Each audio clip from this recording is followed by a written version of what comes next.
Have you ever heard of Richard Alpert? I have not. Ram Dass? I've heard of Ram Dass. Have you ever heard of Brian Johnson? Kind of off topic, but It's just interesting how so many people travel to India for this knowledge. Do you think it's a waste of time? all this knowledge about They're traveling to India to gain the knowledge. Is that what you said, dude? That how many people travel there to try to gain that?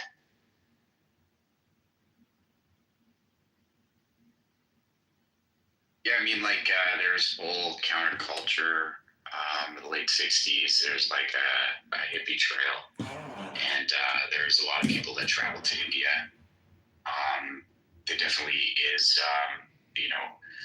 I would say a aspect of Western civilization that leads people to live empty, meaningless lives that they don't really question themselves until, at a certain point in their time, and then they'll question that, and then they go travel and they try to find one of these people, and then people over there understand that they're rich Westerners or wealthy Westerners looking for enlightenment coming over. And so there are a lot of fake sadhus and different people, and definitely the whole self-help, new age sort of aspect has always been a money-making part of society. You think about all of the two that you just mentioned, but just a lot of the online self-help stuff. It is all just reworked from old wisdom, and some people out there are just spreading it just to make a buck, make a dollar, make oil salesman.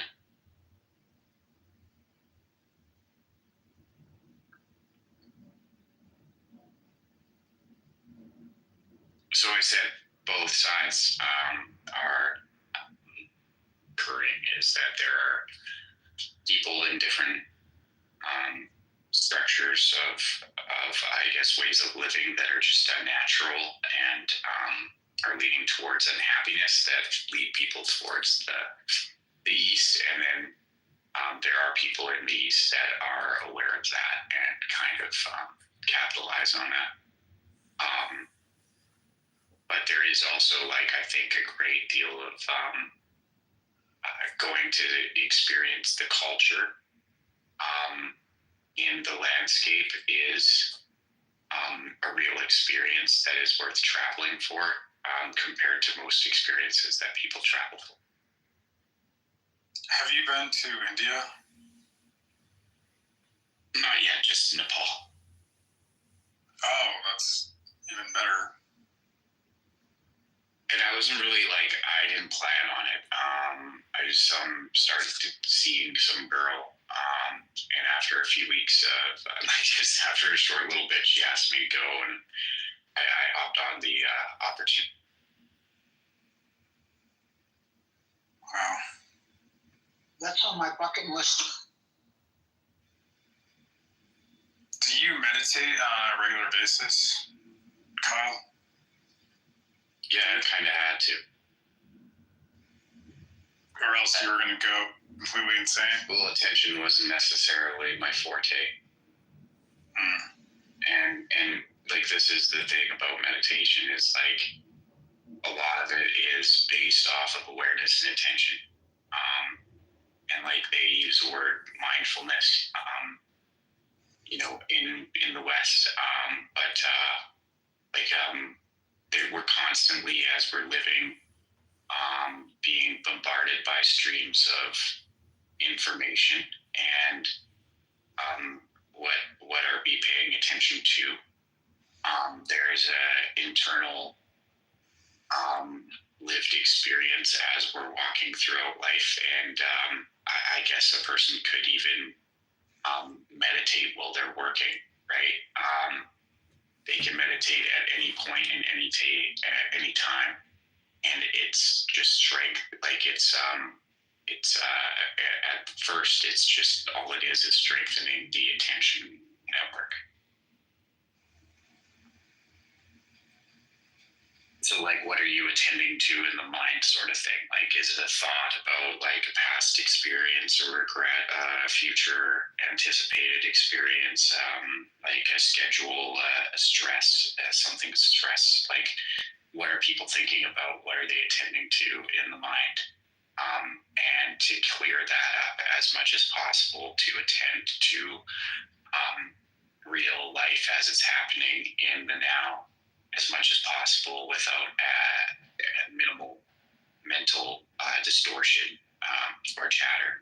And like, and the reason for this is because like the Four Noble Truths, a lot of people are suffering because they're superimposing their opinion onto reality. And that is an attachment to like a view that isn't real. So it's clearing the filter of the mind as much as possible. And so after just working on awareness and attention, it goes much deeper than just that.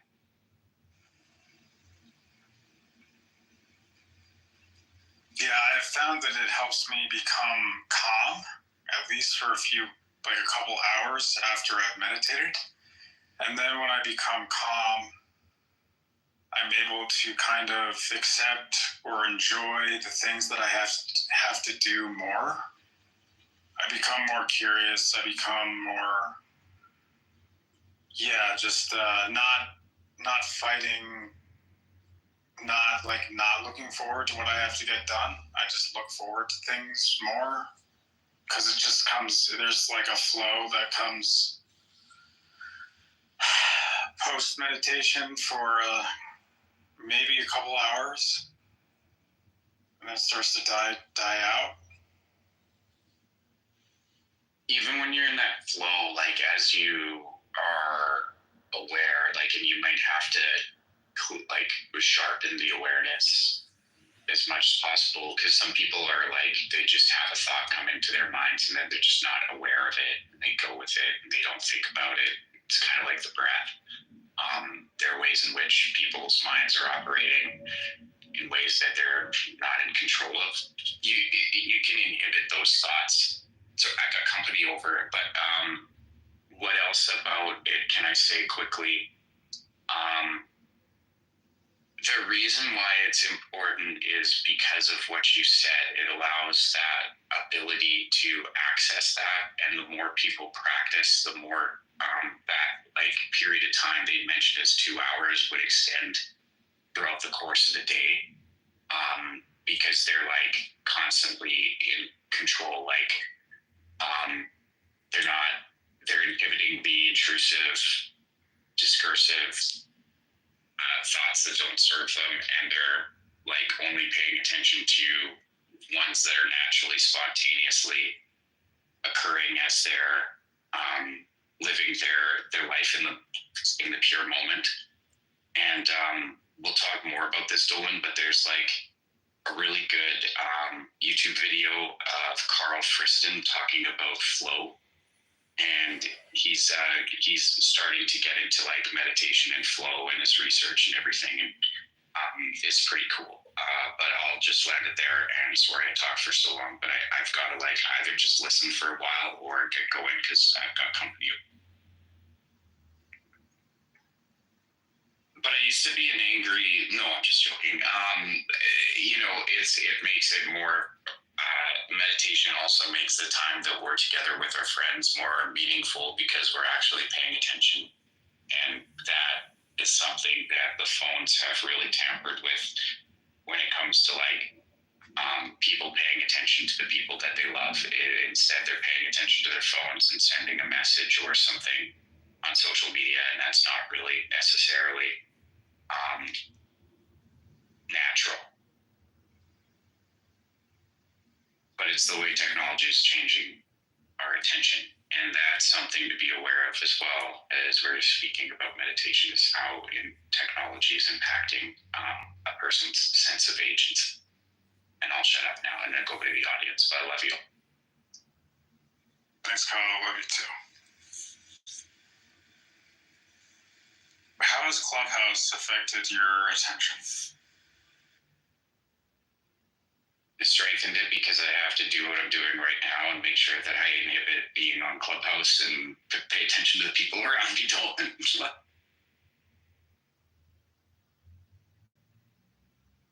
Hey, dude, I posted a link to, I think the video was the Carl Friston on Flow. Thanks. Beautiful. Is it the Love and Philosophy one with there's this girl that does a podcast called Love and Philosophy, and it's that one that I was listening to, and it's pretty cool listening to him. And that's all like part of meditation as a person's living. Yeah, it was on a group called Flow and Philosophy. Oh, that would be cool. Well, I was looking for something to check out. You know, it's like I've noticed lately, TV bores me. You know, like I'll be watching some dumb show or something on Netflix, and I'm like, I just can't focus on it. I don't know. It just doesn't seem interesting. Well, that's beautiful. Let's talk about if there is a difference between focus and attention. Did you catch me picking my nose? Interesting as it relates to meditation. There you go.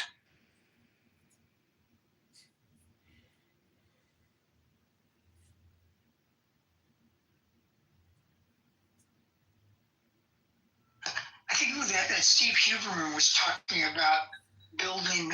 There's go and no go circuits in our brain. Wait, so do you mean Andrew Huberman or Steve Huberman? Steve, I think it's Stephen Huberman, I believe. I think he's a Stanford, I don't know, neuroscience or something. Oh, you mean the Huberman Lab podcast? Yes.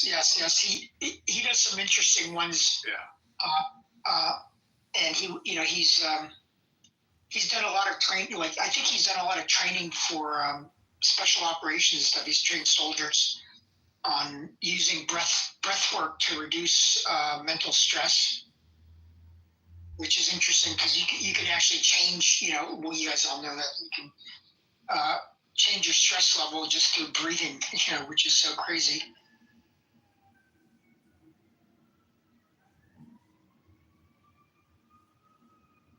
Yeah, I still think that exercise is probably the ultimate in curing my depression, at least temporarily.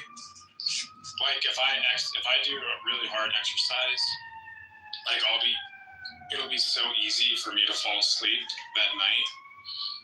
Like no matter what is happening the next day, no matter, it's just exercise is just, yeah, it's amazing. I read somewhere, I forget where, and I wish we had some of these neurobiologists on the stage so they could tell us when we're talking out of our ass.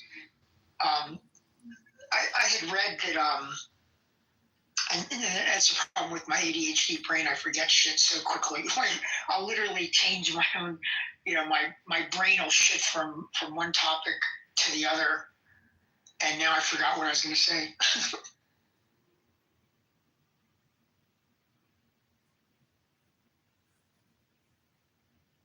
Oh, right. The go, no-go circuits. Yeah, Huberman was doing something on that. And, I hadn't thought of it because we get so conditioned, through phones and things like that. And I think a lot of you have probably done this. I know I was doing it. My phone would vibrate and I'd immediately pick it up. And it became like a Pavlovian response, And Steve Huberman was talking about that, and he said the way you can untrain that, train the no-go circuit. So the go circuit is what makes you want to grab the phone.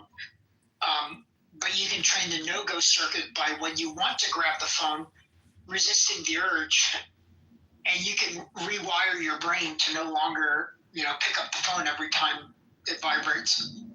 I thought that was a pretty interesting thing to learn and to start applying.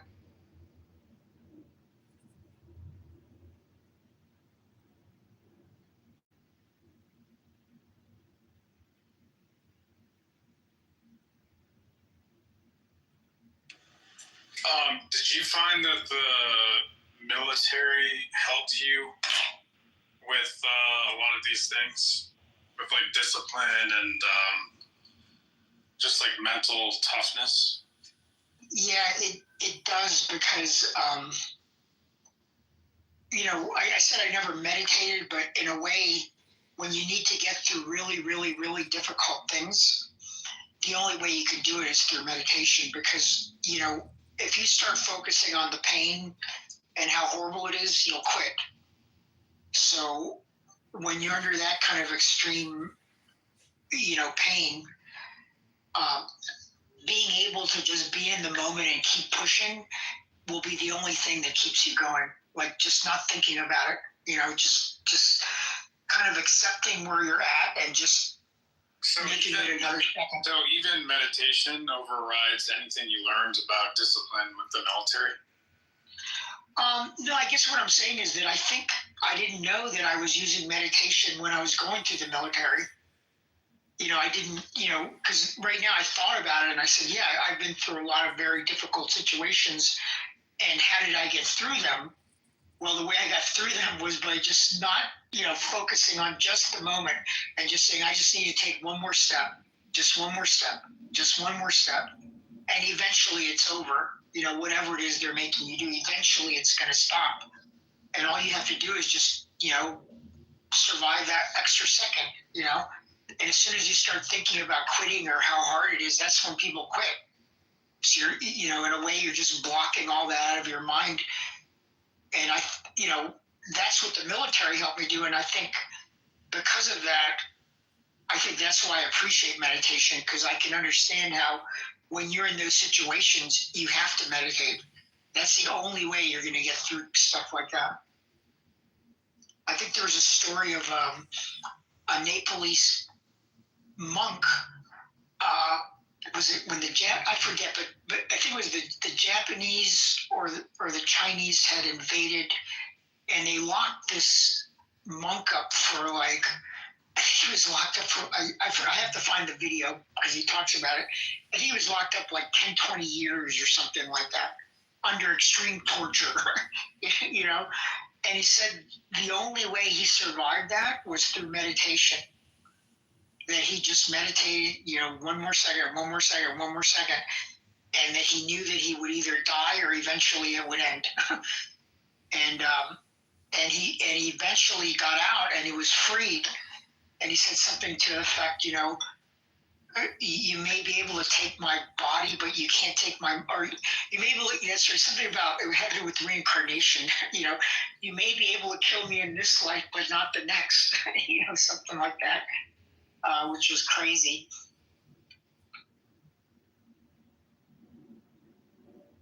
Imagine being in prison for like 20 years, getting beaten and just having, how could you survive that? Like everybody would want to just quit, instantly.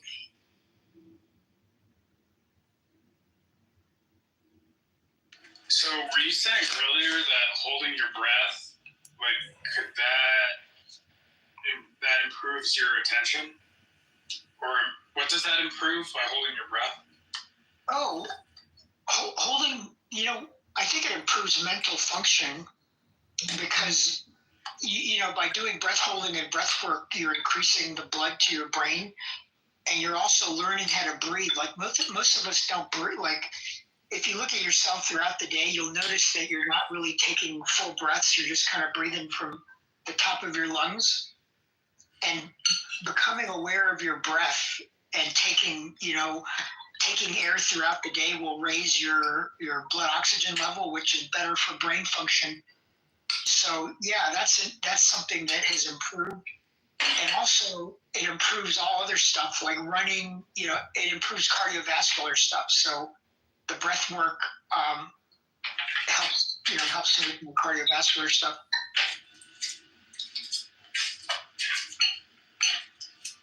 Which makes sense, right? If you can increase your oxygen utilization and your CO2 tolerance, it means you can run harder and longer,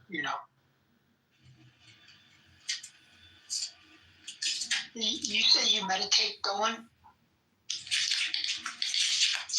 Do do you meditate? Yeah, I mean, it fluctuates. Like, I'll go months of doing it like every day, and then I'll take long breaks. Like, I'll go weeks and months, and even, I'm not consistent.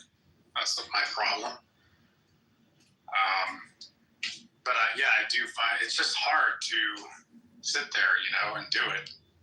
Because I have ADD too, so it's, it's hard for me to. Actually, the dive tables might help you too, because that's the problem I was having with meditation. You're just not doing anything, right? But the dive, doing something like controlled, breath holds gives me that distraction. I don't know how to explain it, but it gives me something to do. So I'm not doing nothing while I'm holding my breath or while I'm meditating. And I think that makes it, I think it enhances it. I think my meditation is better and my breath holding is better by combining the two. They kind of help each other. And the other thing for you, and this is another thing that I learned that I think was hugely instrumental for my type of brain, habit stacking. Have you heard of habit stacking? I think I read about that in that book. Have you heard of that book, Atomic Habits? No, I haven't read that one, but I forget where I heard about habit stacking, and I started doing that. And it's a good way to create a habit.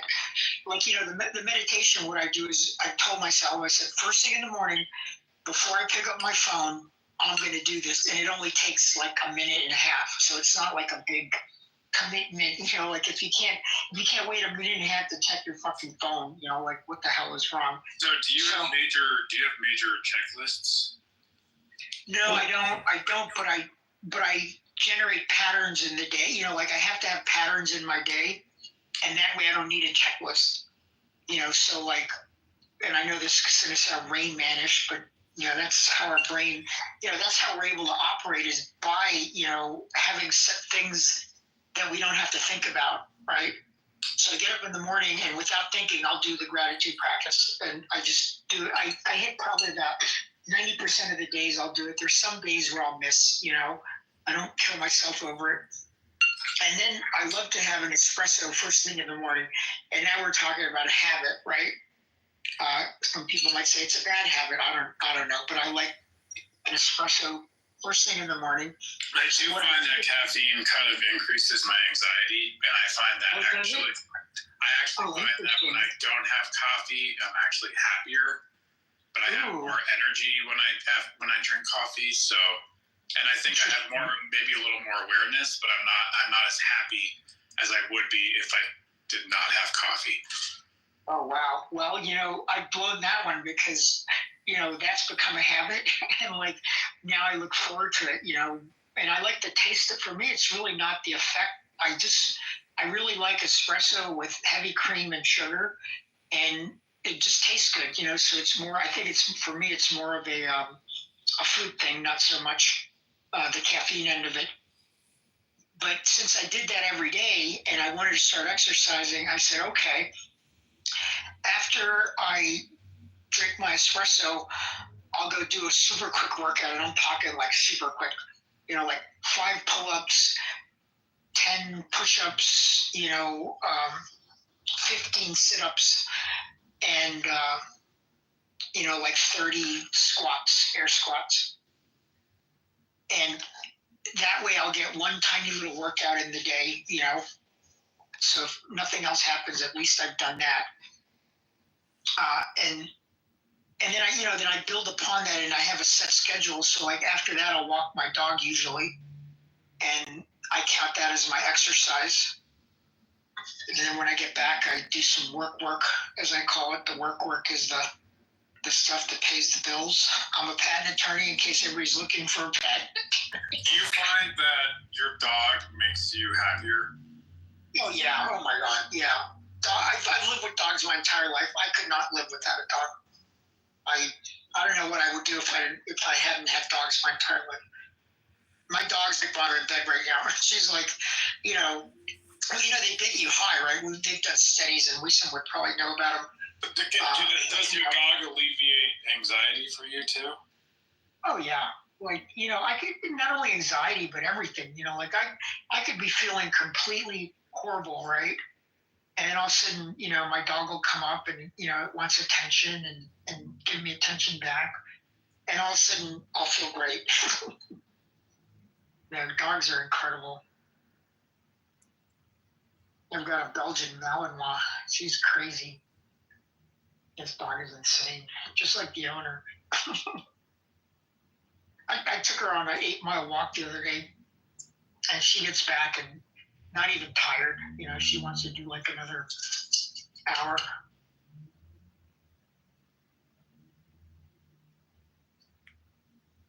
My little Athena, the Tasmanian devil, I call her. She's a cross between a Belgian Malinois, German Shepherd, Australian cattle dog, and a pit bull. Talk about a crazy mix. My God, she's insane. Okay, so how long do you think? I'm kind of fixated on this whole Brian Johnson thing. The guy that's trying to live forever. I don't know why. Oh, I hadn't heard about that guy. That's weird. Oh, I haven't been watching news at all. I barely watch the news anymore.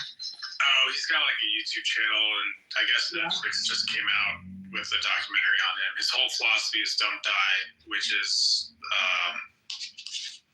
it's kind of interesting because he has the most tested body of all time or whatever.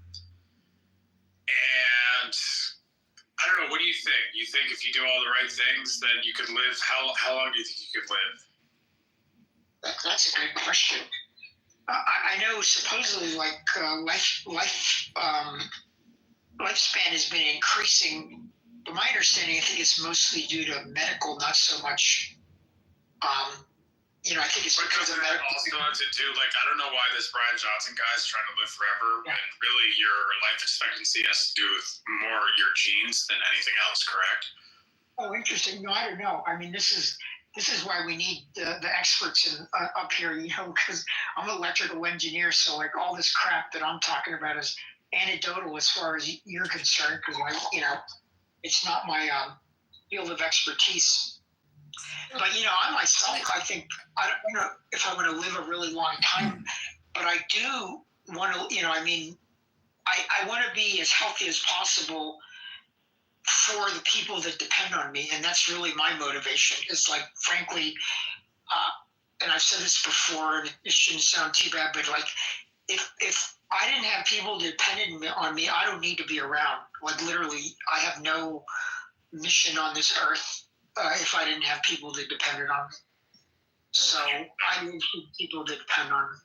That's why I'm here. So I was actually talking about that guy, Brian Johnson or whatever, earlier tonight, because he had posted recently that his average body temperature is like a low-grade fever. Like it was something like 96 or 97, and a whole bunch of people weighed in on that because he's touting this as like some kind of, oh, I must be aging more slowly because I'm using less metabolic processes and this kind of thing. But what he does not seem to realize is that the human body temperature is fine-tuned to avoid parasites and viral replication and all these other things. And like the fever mechanism is the extreme end of that. And even like fungi and whatnot can survive, like your body temperature is just outside their survivable range. And so by lowering the body temperature like that, he's claiming it means one thing, but he may actually be opening himself up to all kinds of other pathogen problems, which I'm curious to see if his supposedly super, age-defying body will be able to handle significant onslaught just due to dysregulating temperature that much. I don't know. So I don't know. I mean, the other thing is that there are different ways of approaching longevity, and he has a very like tech bro kind of approach, and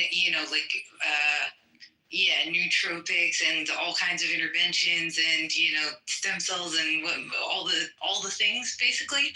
And I don't know that I'm not confident that we have enough data to know whether those are successful long-term strategies like some of the things he's doing. And I know he's actually discontinued some stuff he was doing Can you believing tell that. me some of the things he's doing? Can you?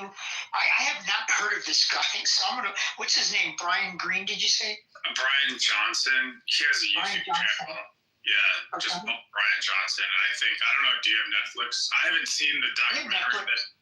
Yeah, I don't know. I haven't seen the documentary they did on him on Netflix, but I guess it was like a big hit or whatever. I'm gonna check it out. Sounds interesting. Yeah, I think he wrote a book called Don't Die as well, but it didn't get very good reviews. What kind of things he practices? I know nothing about this. I know that he eats like the same thing every day. He has this like pudding that he eats a lot of nuts and berries, but then he eats like cauliflower and broccoli as well. I think he said he was on the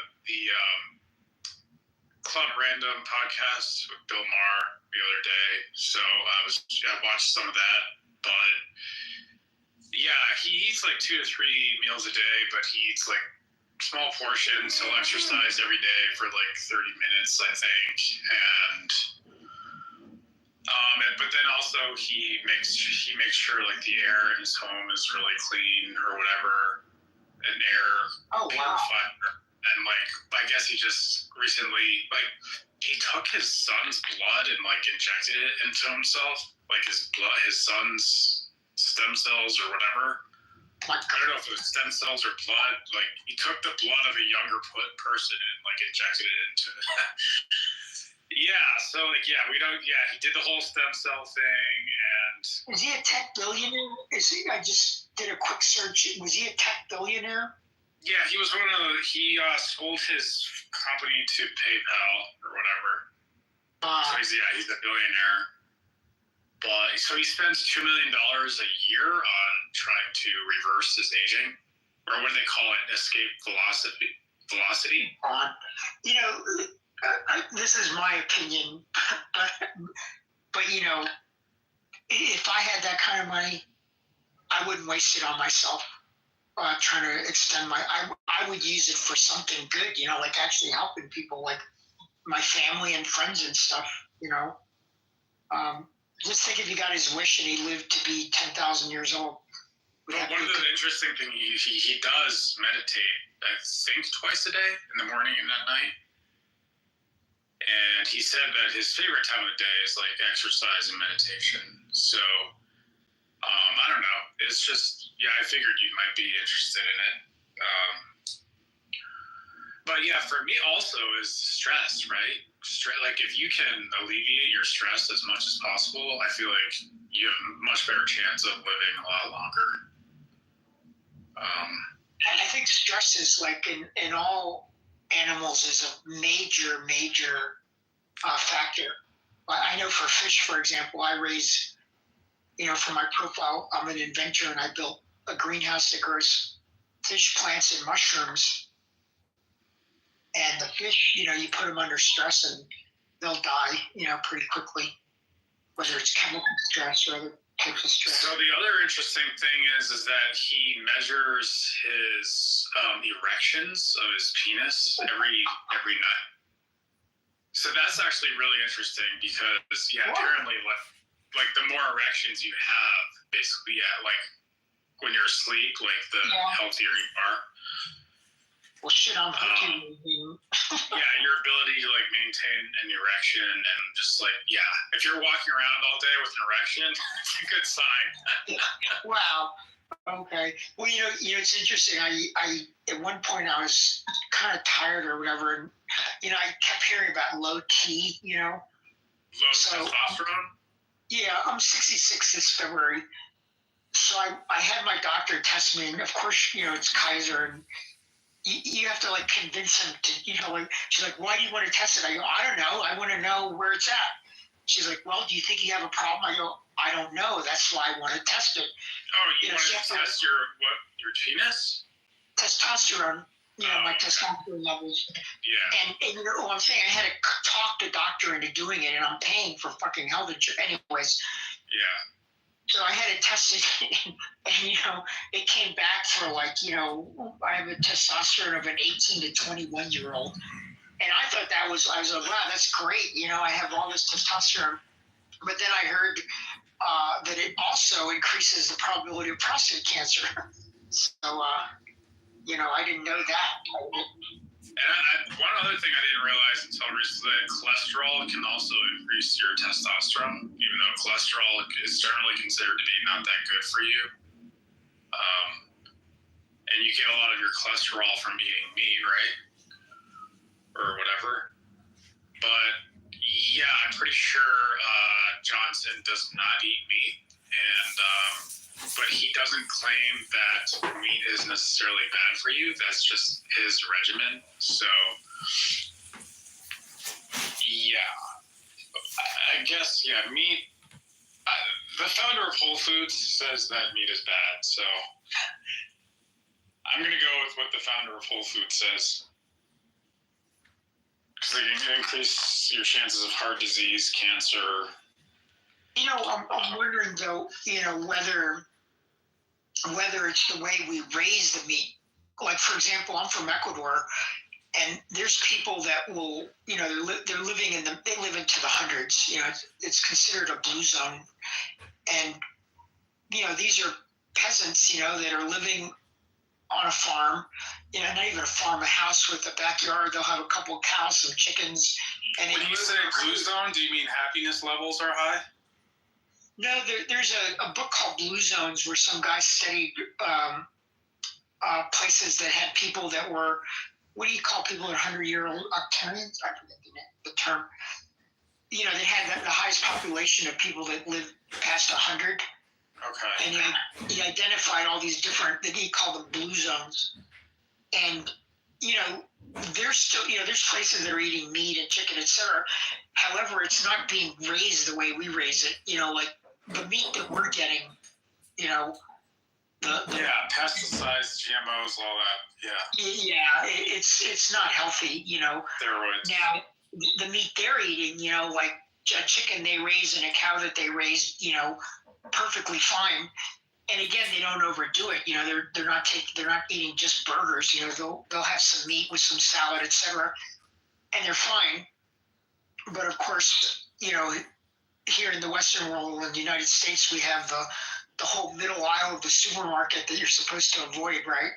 And even the meat and the chicken, that's farmed the way it is probably causing us cancers and things like that, I would think, or I've read. Again, I'm not a biologist, so I'm not here to point statistics or whatever.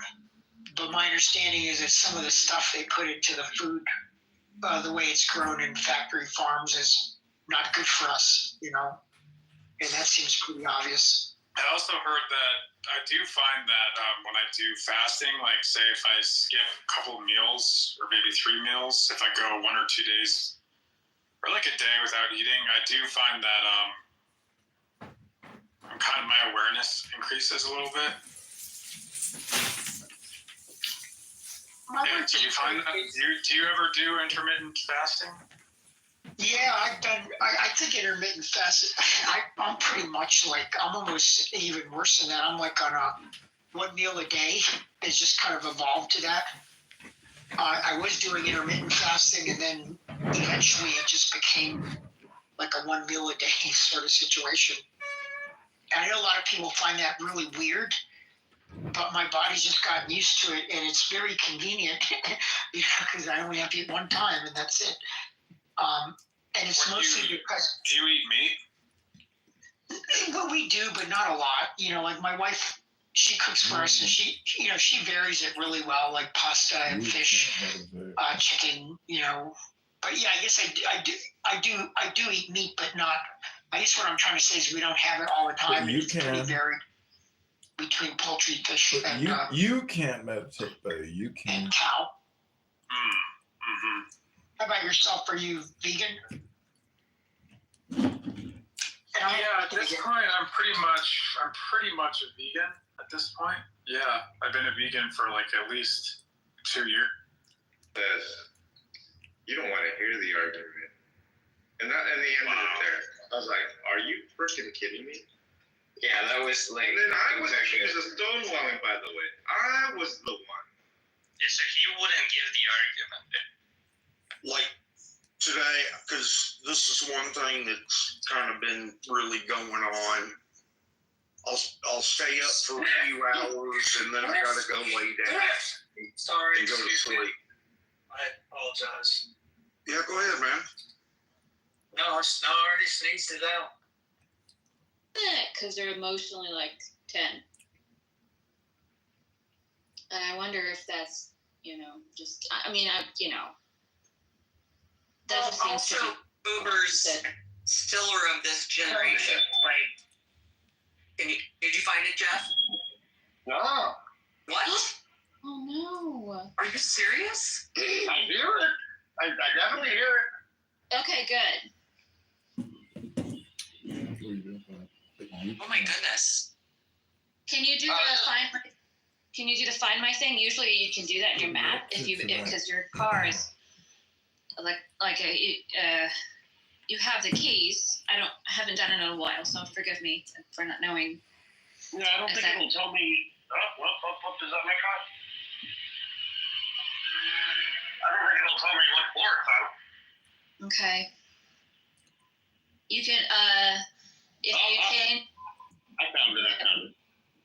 You did! Good.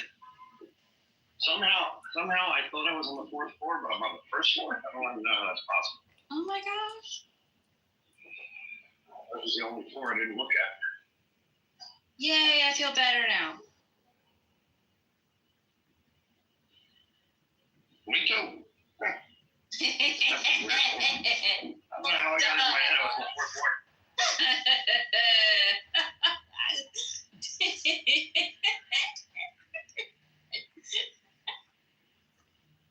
Yeah, no, that makes perfect sense because when you were a kid, you had to just shut up and accept whatever you got that it wasn't enough Yeah. and do whatever was all the bottom. But it's Well, yeah, and, right. And she was, if you remember, And, she was. and now what you're doing, now what you're saying is what you're doing is not enough. Right. So now you're feeling like you're doing everything you can, and she's saying it's not enough. So it makes Well, and then she, sort of throws in this, comparison to my children. I know you don't go that long without speaking to Chloe. So, well, okay, they're my children. Of course I speak with them more frequently, as if that's a problem. And, she was sick when I was growing up. I mean, we lived with my grandparents for a while. She was very ill. And again, being the oldest, I became a caretaker. So I don't know. I know it's all intertwined and very. I'm over it now, but man, it bothered me for days. It just really bothered. I don't have anything solutions, but I was freaking under. And it's weird because it's now that they have time on their hand, or let's just say to your mom's sake, now that she has time on her hands, then she's picking apart why isn't such and such on my speed dial and not ready for me immediately like they were when you were younger and growing up. Well, the other thing, Kristen, that she's weaponized recently, not even recently, she's been doing this for 5 years, expediting her death. Well, I'm not going to be here forever, some sort of guilt trip, I don't even think I'll be here 5 years from now. And I want to say, Okay. well, you're nearly 80, so yes, that's possible. I don't know how this, everything is about, I won't be here. I've got to, and I'm like, Mom, I don't know what to tell you. You're right. You might not be here. So let's not spend the remaining years complaining. Bickering. Just a What- thought. Yeah. My mom would do that too, and in retrospect, I wish I had said something of the nature of, what is it that you're needing from me? Single. What am I doing, or what am I not doing that you need from Fucking me? exhausting. right now. You know what, Chris? I'm wondering, like, Try. I don't know if they know. It's like they want you to fill the void. Yeah, I have no idea. You know what I mean? Like, I feel like she's wanting me to fill this void that, Dating is like war. you know, frankly, I love her to pieces. I don't have, I Dating is have like kids. war. I now have a granddaughter. I have a Oh, job. yeah. I have, and now I have the ability to travel. I want to do those things. Yeah. And she's not, I mean, she's capable. She takes care of herself. She's not, you know, disabled in any Healthy. way. Right? Okay. Healthy, otherwise healthy. Yes. So I don't know what it is, Meditation. you know, that More fun. she needs, and I am the one that she complains to. Like, she doesn't do this to the others. Dating is like war. All is I fair. wonder what the others do. Complains. When they hit a certain age, the thing about, you know, my mom's in her 80s. When they hit a certain age, there's this weird kind of erase button or reset button Yes. where you turn back into their direct family again. Because when, you know, it's weird because when you have kids and you're young, they roll into grandparent and they're happy to be grandparent. And you're a parent and they come babysit or they help or whatever. And your family is one thing. You're still a part of the bigger family, but there's an acknowledgement. And then they hit a certain age. For my mom, it was like 80, 81. And then all of a sudden they feel like they're back in your family again.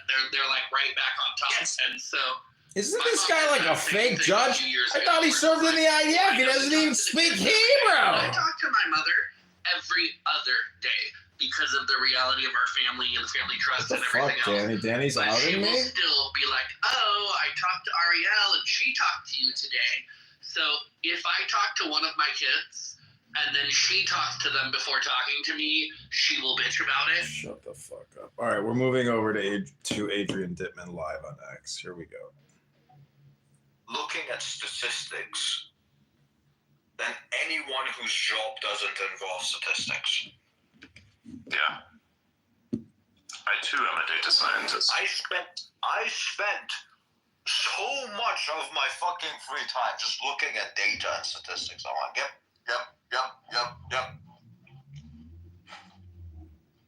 Oh, this is the market share of this specific product. This is the market share in fucking Brazil. This is the market share in India. This is the market share in the US. Do I sell this product? Fuck no. But I want to know the statistics. One of the but here's the interesting part. Here's where it gets interesting.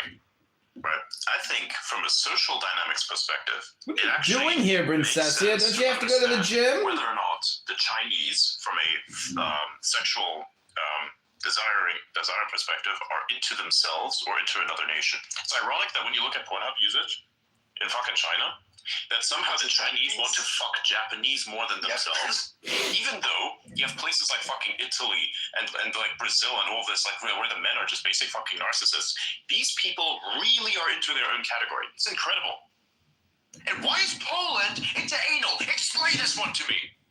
Why? To be fair. What the fuck is wrong with Canada? Why is Canada lesbian? Yeah. What the fuck is this shit? What's going on there, man? The French influence, I swear. To be fair. And then the French, they're like into all of their own search terms. They literally have like zero international reach. What the fuck, man? What the fuck is wrong with these people?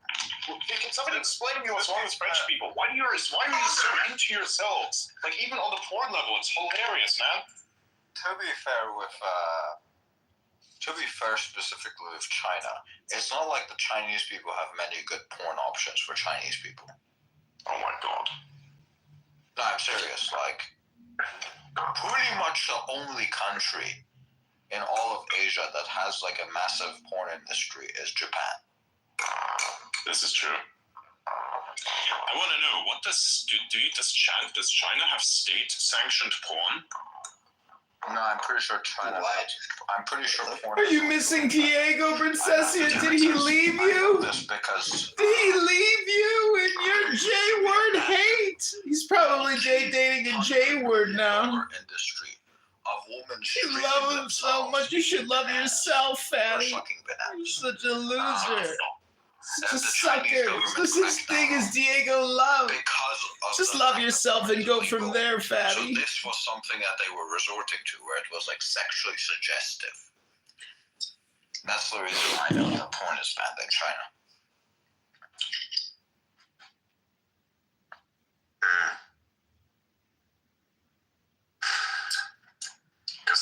I guess you know, when you looked at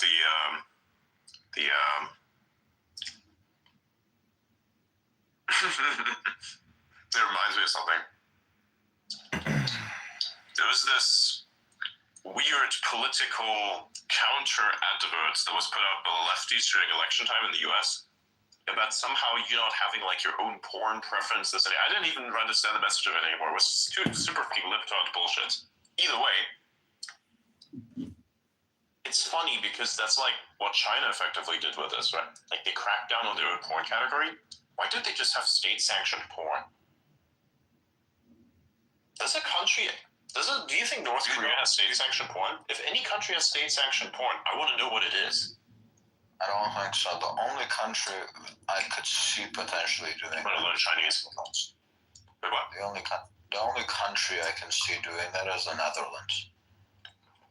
Oh yeah, because they have it like baked into the law system. Let me check. Right. I know. Apparently, I was told by someone that if you're like fucking disabled,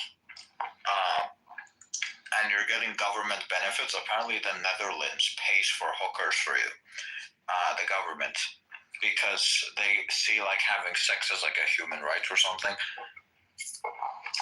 I don't need to go there. We need to get our state-sanctioned hookers.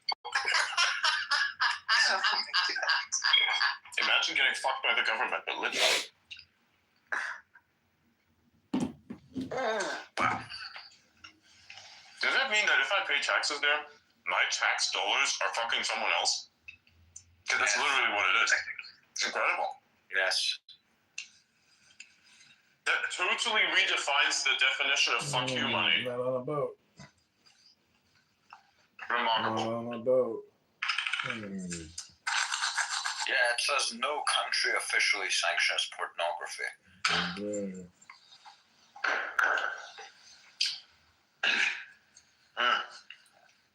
But not for real though, I think I need to start learning Chinese. Which Chinese? The most popular version of it, the one that's like used by the general population, especially when it comes to anything that's like communicated. You're talking Mandarin, but with Mandarin, are you talking specifically traditional or? I'm gonna look at classical. I'm pretty sure I'm gonna look at like classical Chinese. Whatever is, again, I don't care. Whatever is used more commonly. That's simplified. Yes, so I'm gonna relearn that shit. Depends what country you wanna work with. If it's Taiwan, you need traditional. If I'm not it's gonna work with Taiwan. I don't get any parts from Taiwan. Right. So you want to simplify them. I want to be able to, as a troll, read the Communist Manifesto in Chinese to someone who I believe is like an intelligence agent. Just kidding. Wow. There's obviously a troll business thing, but you know.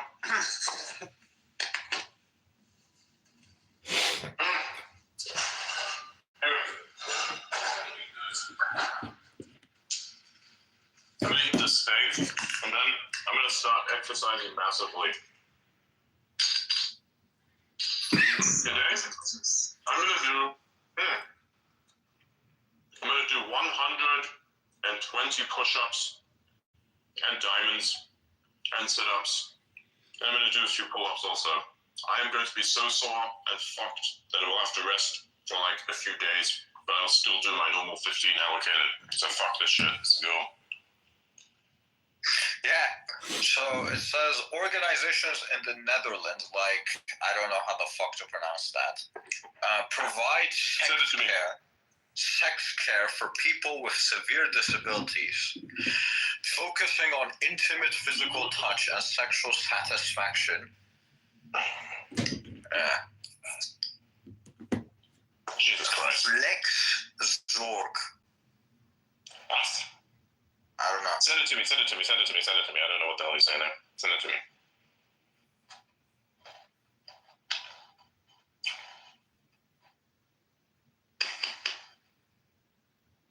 What the fuck is this shit?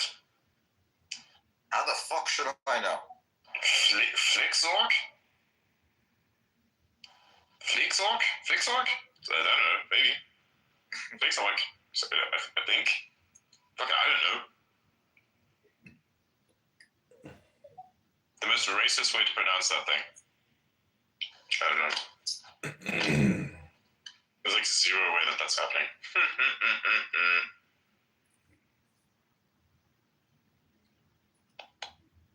Oh my god. What the hell is this shit?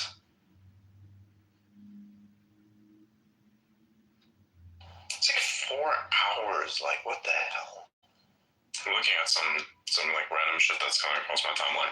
For some reason, my post about the super heavy booster catch is performing like hella. That's a good post. I like that one. Government, wow, 12 times per year. It's like once a month. Incredible. So it's like it's basically like sex in the Netherlands is like paid leave. That's weird. Wild. I don't think anyone truly understood the Socrates meme. Not Socrates meme, sorry. The Kaiser meme.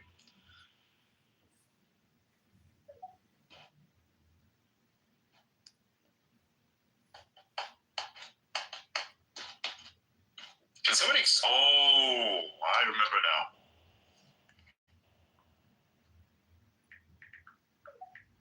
And by the way, did you guys see this? The CIA is becoming based again.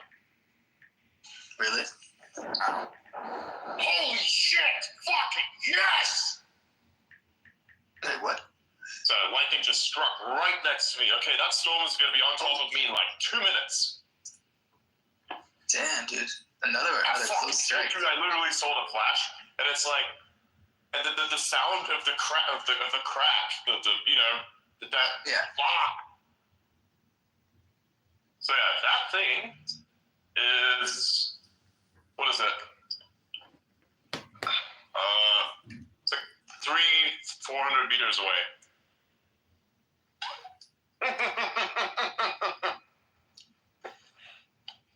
You know, this one time, I was outside, I was doing my thing, I was chilling, having a communication with someone. I was looking at the sun like, man, that thing's coming awfully close. It was raining, it was doing well. And then all of a sudden, I was looking at this mountain in front of me. I had this feeling that lightning was about to strike right fucking there. And literally 10 seconds or so after that, fucking lightning directly struck that bitch. I was like, all right, time to go outside. Yeah. Don't blame you. Fucking straight up, man. That's pretty crazy. I've never seen him that close before. Incredible. Absolutely incredible. By the way, Jordan Code posted space. I will in 2 seconds. I was just reading something on my timeline that tickled my interest. They're saying 0% capital gains tax if you found your crypto company in the U.S., 30% if you don't. That's pretty lucrative. Yeah, very. By the way, Adrian, check the group chat in X. Which one? Yeah, the best one. You know that one. Best group chat in the world, that one.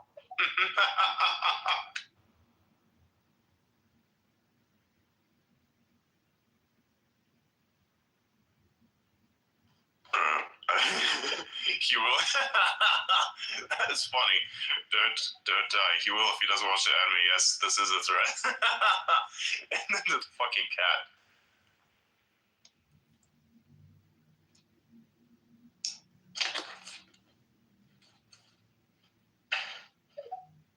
Motherfucker made me sit through 3 movies of The Matrix. Did you you watched the Animatrix at least? It's I pretty have good. not. I haven't seen. You still The Animatrix is not nearly as good as the original 3. Yeah, but it's still cool. It adds a little bit of color to it, like the world and everything. Yeah, but compared to the originals, like, come on. No, it's pretty good. It's extended lore. Everybody gets gotta love the extended lore. The true appreciator of the lore is like you have to understand the. I don't know. I guess it wasn't that impressive for me because I'm watching it like later than everyone else. But if you watch it from a young age, it was probably super impressive. Yes, it was. I was like 10 years old or something when I first saw it, or 12. Keep in mind, these movies were from the very early 2000s. Like, VFX were barely making it, you know? Yeah. So that's what that was incredible. Yeah, that's true, actually. That one scene with the helicopter where it flew into the side of the building there, and the way that it's panned out, that thing nearly bankrupted the fucking movie. Yeah, you said that, yeah. No. Yeah, you know that they shot that 5 times, and the last time they shot it, they weren't going to give him another helicopter? Wait, was that a real helicopter? Yeah, that was like their fifth or sixth helicopter. The last time they were about to shoot it, they said they weren't going to give him another one. I think it cost them like $1.7 million. And if they wait, so they actually blew up the helicopters? Yeah, in that first Matrix in 1999, all of the stunts and in Reloaded, all of those are all real. The bikes, the cars, all the buildings, all of that. The problem with like the the buildings are CGI. Yeah, but no. Some of the building materials that they were using, they actually had to like take them apart and they wanted to sell them so they can like get back. Oh yeah, no. Some of them they actually blew up. Like they actually blew them up in the desert and then ported it in. A lot of that stuff, like especially in Reloaded. Reloaded is where if you watch the extended version of Reloaded, they show you they shut down the 101 like in LA to actually shoot that entire the highway scene. Yeah, that was all real. Whole highway scene. Yeah, all of it's real. The bikes, the cars, the trucks, all of it was real. They said that scene alone, I think, cost them like 20 mil or something like that. It was crazy. But it's one of the most iconic scenes almost ever. Today, all of it is just like this weird CG simulated slog. Oh yeah, no. If you look at it today, it looks like so bad. But it's bad. When it came out, it was so good. You know, it's funny because that's what it really looks like. Even a car explosion in real life doesn't look as epic as in the movies. You know, it's like that's what it looks like. Oh no, not even close. Not even close. It's actually like. Hey, remember when that one fucking Islamic dude blew up a fucking car in like during the Christmas what was it? New Year's. Yeah, he like had some fireworks and he blew up a car over there. And, like you saw that fucking shit going off of it. It's like that. It looks whacked, but there's not so much. I mean, it depends on what type of car you blow up. But yeah, if you try and blow up a Cybertruck, it's not going to go over. No, I didn't mean a Cybertruck. I mean in Germany, there was an actual dude in a Christmas market blew up some fucking shit. It's either he blew up a car or like something next to a metal. I don't know what happened, but it was like a gigantic piece of metal that flew around everywhere. It was so great. No, the last time I went to Miami, I was driving back to my house in Philadelphia, and there was literally no lie, a GLE 63S, like the SUV Mercedes, just straight up on fire. Like it was just flaming on the highway. It was fucking insane. I don't know how, but the whole car was literally just engulfed in flames. Some dude called the space engineer wants Elon to step down from his companies. Fuck those people. Oh my god, Elon brings so much negativity. No. If a very small minority of very noisy, meritless fucks like to spread Nazi symbols everywhere, if you want to be Nazis, that's your problem. That's not anyone else's problem. Okay? And if you want to amplify Nazis by giving them what they want, which is attention, then you are part of that problem. You're actually more pathetic as part of that problem. Just saying it.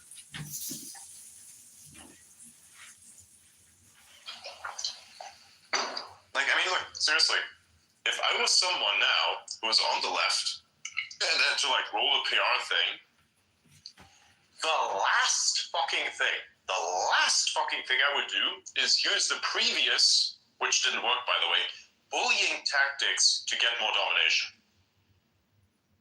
Which is exactly what they're doing right now, but realize that they've lost, so that the tactic's not going to work anymore because it requires one specific prerequisite, that is that you're in power. Right? So it's not going to work. So they think, we're going to bully these people out of existence by canceling them. Well, canceling only works when the large majority agrees with the cancellation, but since the large majority definitely disagrees vehemently with whatever assertion of the left there is, I think that shit's not going to work. And maybe they should realize it too. That is also why people like Mark Zuckerberg, Sam Altman, those people come out in support of Trump. Because Sam Altman doesn't want to get fucked, doesn't want to get canceled. Why do you think that is? Why do you think Sam Altman, who worked 2 consecutive terms to get him out of office, why do you think he worked so hard on that shit? And why do you think he's backpedaling it now? You have to understand, it's a sign of the times thing. Some people are just basically flags in the wind, a red flag in the wind that just blows in whichever direction the wind happens to go. Like, it's the way it is. So if they are doing this, if the people who legitimately only thrive off of a current economy, if they're doing this, then why has nobody else moved on? Kind of has you wonder, what's going on. But hey, maybe that's just me. Like, I personally could not see myself be one of those people. Like, to be one of those who like trying to bully other people out of existence because they just happen to disagree with them politically. Like, I don't understand that part, to be honest. And like, imagine how pathetic it must be to like amplify someone else's fucking like Nazi bullshit just so you can like have an excuse for your own like weird narcissistic, tendencies that somehow have you hate a person for no fucking reason. Like, I don't really understand what that's all about. Like, somebody's probably gonna have to explain that one to me. Projection! What has that guy ever done to you? Seriously.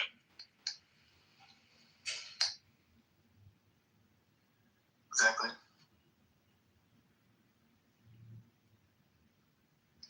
You see, Trump announced he intends to reassign the 88,000 IRS agents to Border Patrol duties or demand their resignation. Have they released the JFK files yet? No, those files are going to take a while to come out. They said there's 5 million. Jesus Christ.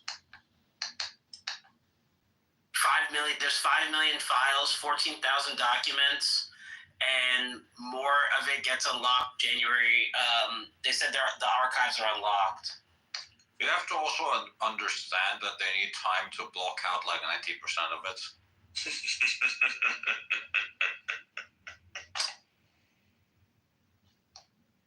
Is he like Dr. Evil or something? Because he loves doing this like sinister laugh. Redacted. How many years does it take for a file to be like fully released? They can unclassify at any amount of time after the operation's over. I don't know the exact time. I think there's like a time limit on the amount of time. It's like after. But for declassification or for like a full declassification. Like I don't know. That's something you ask Grok. Dear Grok. And that's not an exact number I know. Dear Grok. I know they can declassify anything that they want, but Ask Grok. Ask Grok. Ask Grok. Ask Grok. Ask Grok. Ask Grok. Ask Grok.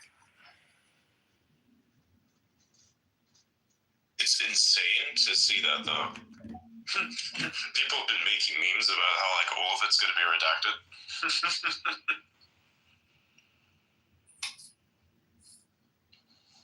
I really hope it won't be, but the problem is it might be. Records of permanent historical value are automatically declassified 25 years from their creation date unless specific exemptions apply. so pretty much anything top secret.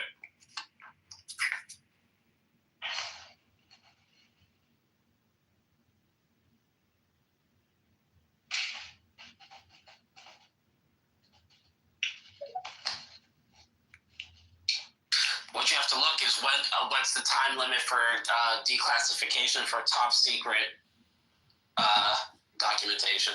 That would be more what you're looking for, because I'm pretty sure those are top secret.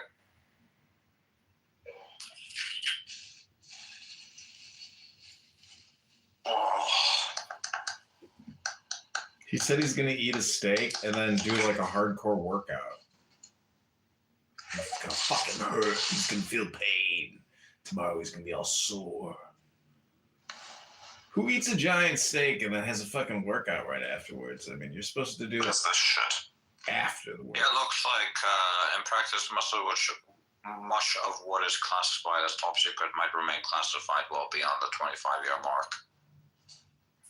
Yeah, so what he's declassifying is something that they would have never, ever. It's funny because like I don't even want to record anybody else who's speaking other than Elon. Everybody else is like fucking meaningless. This thing crashed.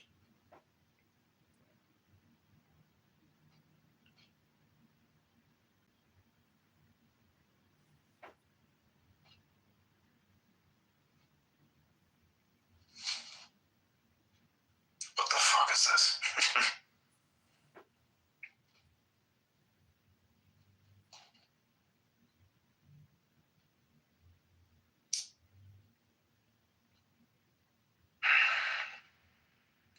By the way, out of the name I sent you, did you end up looking into it or not?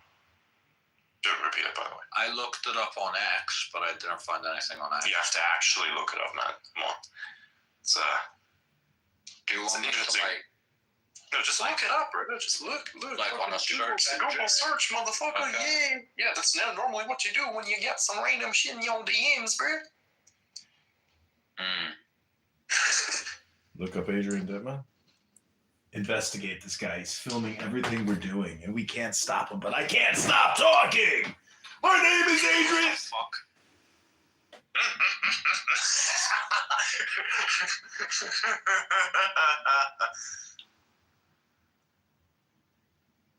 When I say I'm confused, and I mean it, like, you start to see why. You know what I'm saying? Mm-hmm. I want to feed the gremlins so bad. I really do. What do you think? No, I'd say stay out of it. Can I speak on classifications? Yeah, sure. Okay, so when I was on in the intelligence community, we mainly use JWICS. JWICS is the top secret database.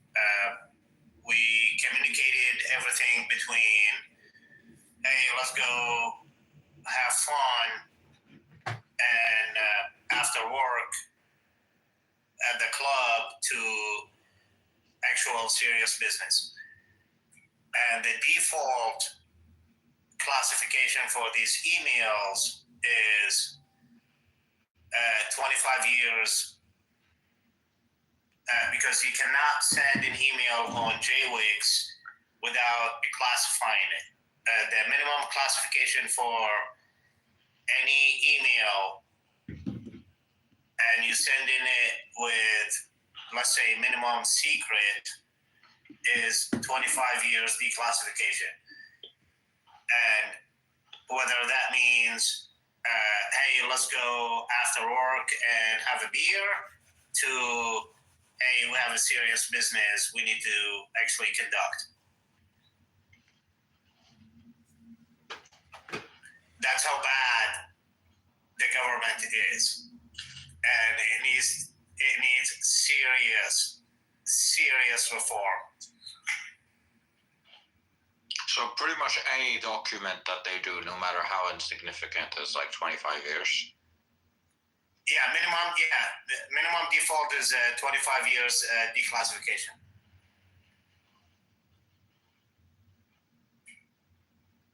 $25 years? Like, how many years is that? That means like, hey, let's round up after work and let's go to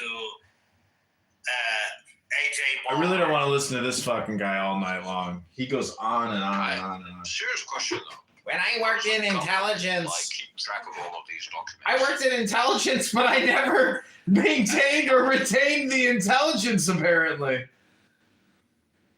I'm gonna leave and get dinner. It is. I just hope it doesn't crash. If it crashes, somebody pick it up.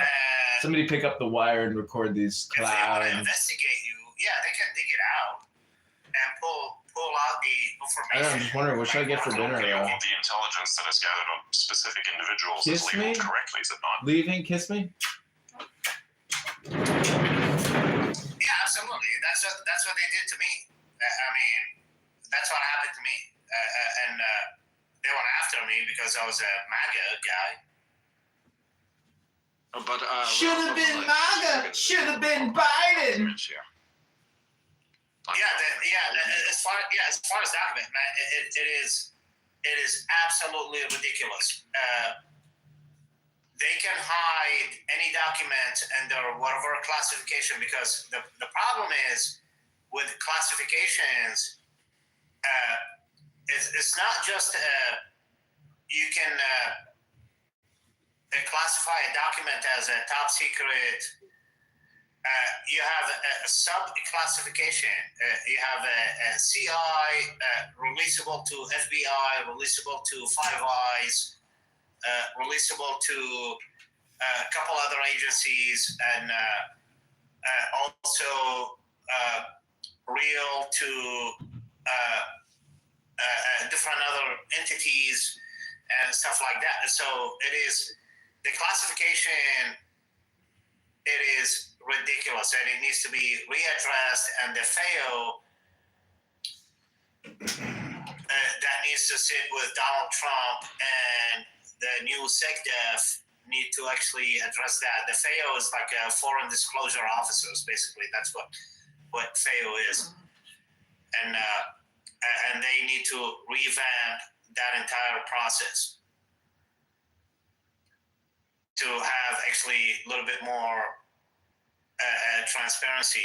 I don't need to use JWIGS, the top secret network, to reach out to my coworkers to basically, it was like, hey, what y'all doing after work? Let's go have a beer.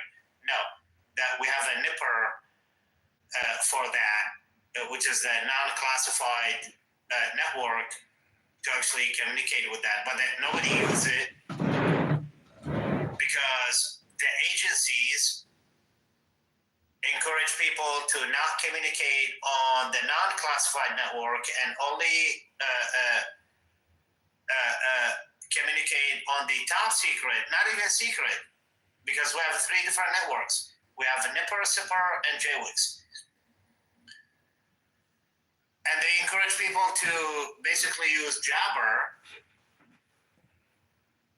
It's a chat database, basically, or chat app on the top secret network to basically communicate with that stuff. All these communications are stored.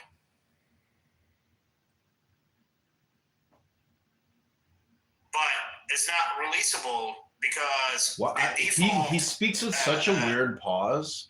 The default releasable for those are 25 years.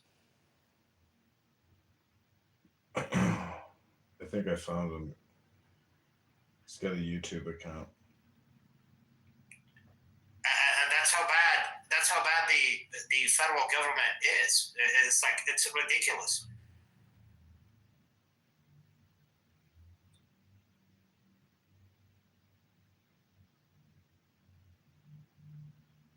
If anybody has questions, I can answer. I don't know if I have a question about that. Go ahead.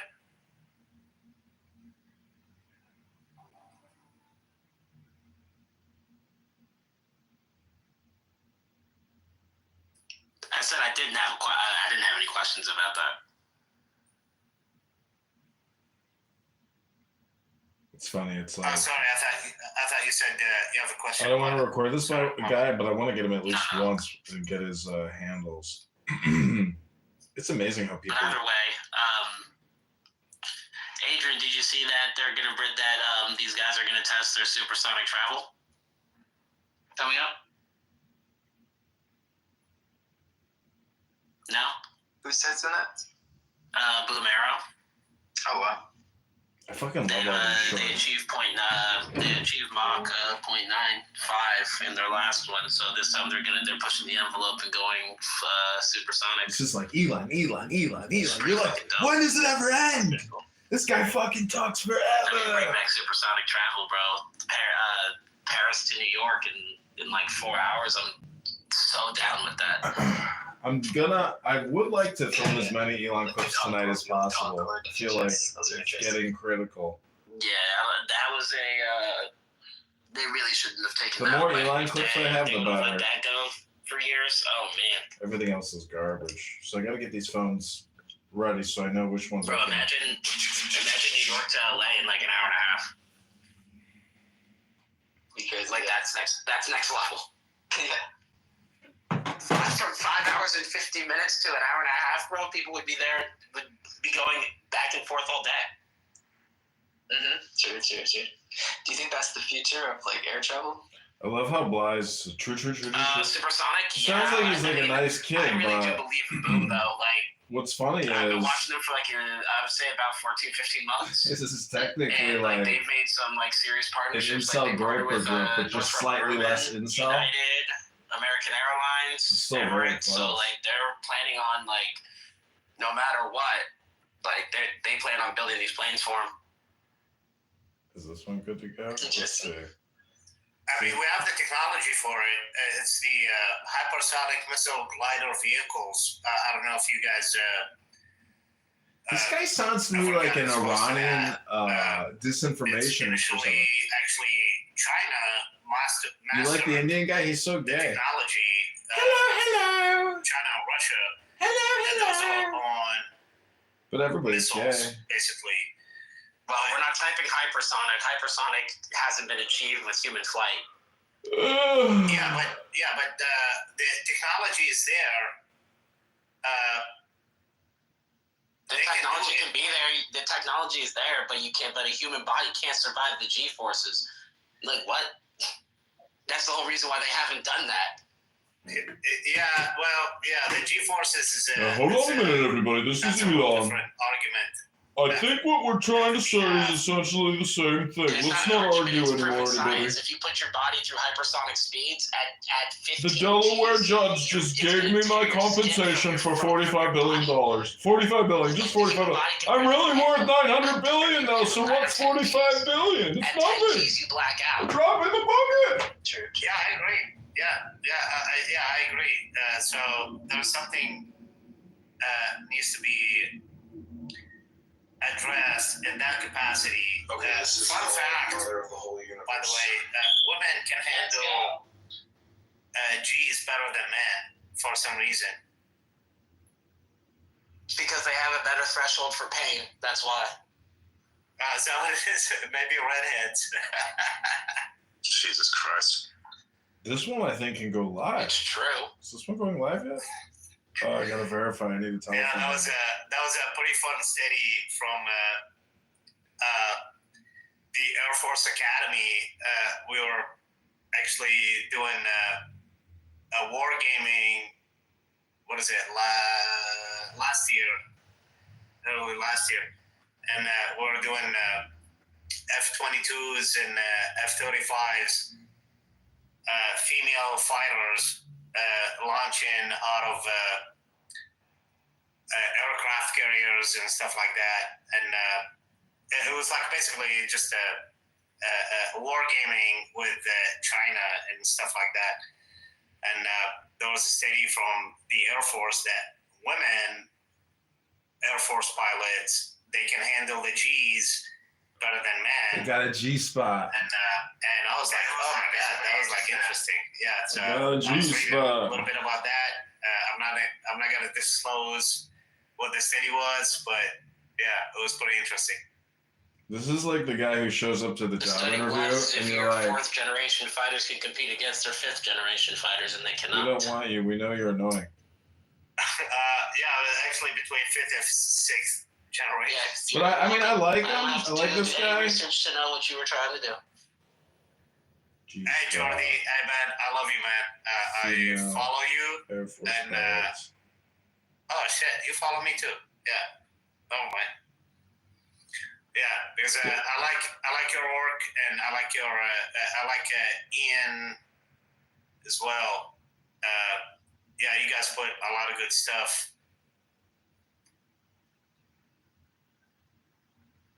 Did anybody get a chance to witness the Parade of Planets tonight, or no? The alignment. Yeah, I was hearing about that. I just didn't know that was going to be today. You can go outside and go look. They're there. Go outside, everybody. Turn X off. Just make sure it's super, super, super dark. Like, turn off every light you possibly can around it. How long does this like last for? Look, if you look at the video that I posted earlier, your time should be on there where it's most visible, but it should be visible throughout most of the night. Come on. Cool. Come on, Elon. Open up that mouth. Open up that mouth of yours, Elon. I'm gonna take a look. Elon is unmiked. This one guy, he posted a picture. Dude, it was insane. He did it with a telescope. It was nuts. Awesome. Let me see if I can, Most if I can excellent. get the picture. Most We're excellent. replying to it. Can you please just send me the picture? I don't want to get off my ass to go look outside, please. Hi, everybody. This is Elon Musk. If you could just send me a picture of the solar array with the alignment of the planets. Like, can you imagine like NASA scrambling and trying to basically reach what SpaceX, what they have achieved so far? They would never be able to do that. Absolutely. Put a Doge on it. This will be there for a couple days. You can see this during. Yeah, this will be there for a couple weeks. Most excellent. Nice. Nice.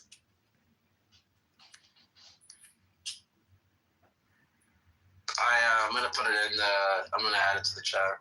Just gonna reply to the space with it. Most It's excellent. pretty dope. You know, I don't, Question to the panel: should NASA be scraped and have SpaceX actually handle everything space I operations? think my voiceovers might make these Probably videos not, go. because the company itself is working primarily on its own thing. So if you want to like, NASA is more than just rocket launches. It's also about developing specific types of technologies that will be sent into space. So it's more than just the rockets themselves. If you talk about rocket delivery systems, that's why you have SpaceX. They're more competent at when it comes to what is supposed to be placed into space. That is the stuff that they're also working on. Look at the James Webb Space Telescope. I don't think that someone like SpaceX is going to build a James Webb Space Telescope because it requires like insights and manufacturing. Like they needed a lot of time for You that. have to do something that's actually factory-like and reproducible. So otherwise, it doesn't make any sense. You're not like a custom lab or anything like that. So that's what you have NASA for. It's extremely expensive to send one of those fucking things up there, not because of the transport costs, but because of the stuff that you have to have in order to make it, like just the manufacturing costs and the assembly costs put together, and then sending that thing up there is like the side issue. Actually, that's why these things are so fucking expensive. Because from a production perspective, it's a fucking nightmare. That's what NASA's for. NASA's mainly there for science and research. They're pretty much a big ass R&D department with their own launch system that doesn't really work. But like, for example, the James Webb Telescope, like the mirror alone that they use that they point towards the sun or away from the sun to reflect all the heat off of it, just one of those hexagons is like 24 karat, straight up gold plated, and it's like I think like an inch or two thick. It's nuts. I think just one of those plates costs like $40,000 or $50,000, and there's hundreds of them on there. Like SpaceX isn't going through that. Like hell no. That's my question. It was like, do you think SpaceX can actually reduce all these costs? That's not a reduction in cost because that's not part of their wheelhouse. Is what Adrian's saying, is that like NASA does R&D. They do research and development. So, for example, they do telescopes, they do probes, they do satellites, they do stuff like that, right? And they do science experiments in space. SpaceX doesn't necessarily do that. They only produce like launch vehicles, and they provide the launch system for those things to go into space. For SpaceX to expand into that, they would have to like pretty much start a whole other division. And at that, they'd be like starting NASA from the ground up. That's pretty much the best way to do it. That's why they leave the research and stuff to them, and they focus strictly on launch vehicles. If you're really good at something, be like exactly like what I said. It's the problem. Like NASA are fundamentally separate. They're just designed for this.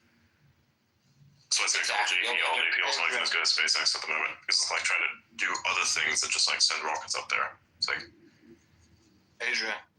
The other two launch systems are non-functional. Well, they are. One of them is. Blue Origin's functional now, but the fuck is this? You saw what happened with Starliner. You saw what happened with Boeing. They trap people in space. So. Oh my god! I already read it. What the fuck? This has got to be the worst job on the planet. No, it's not. No. Forensics cleaner.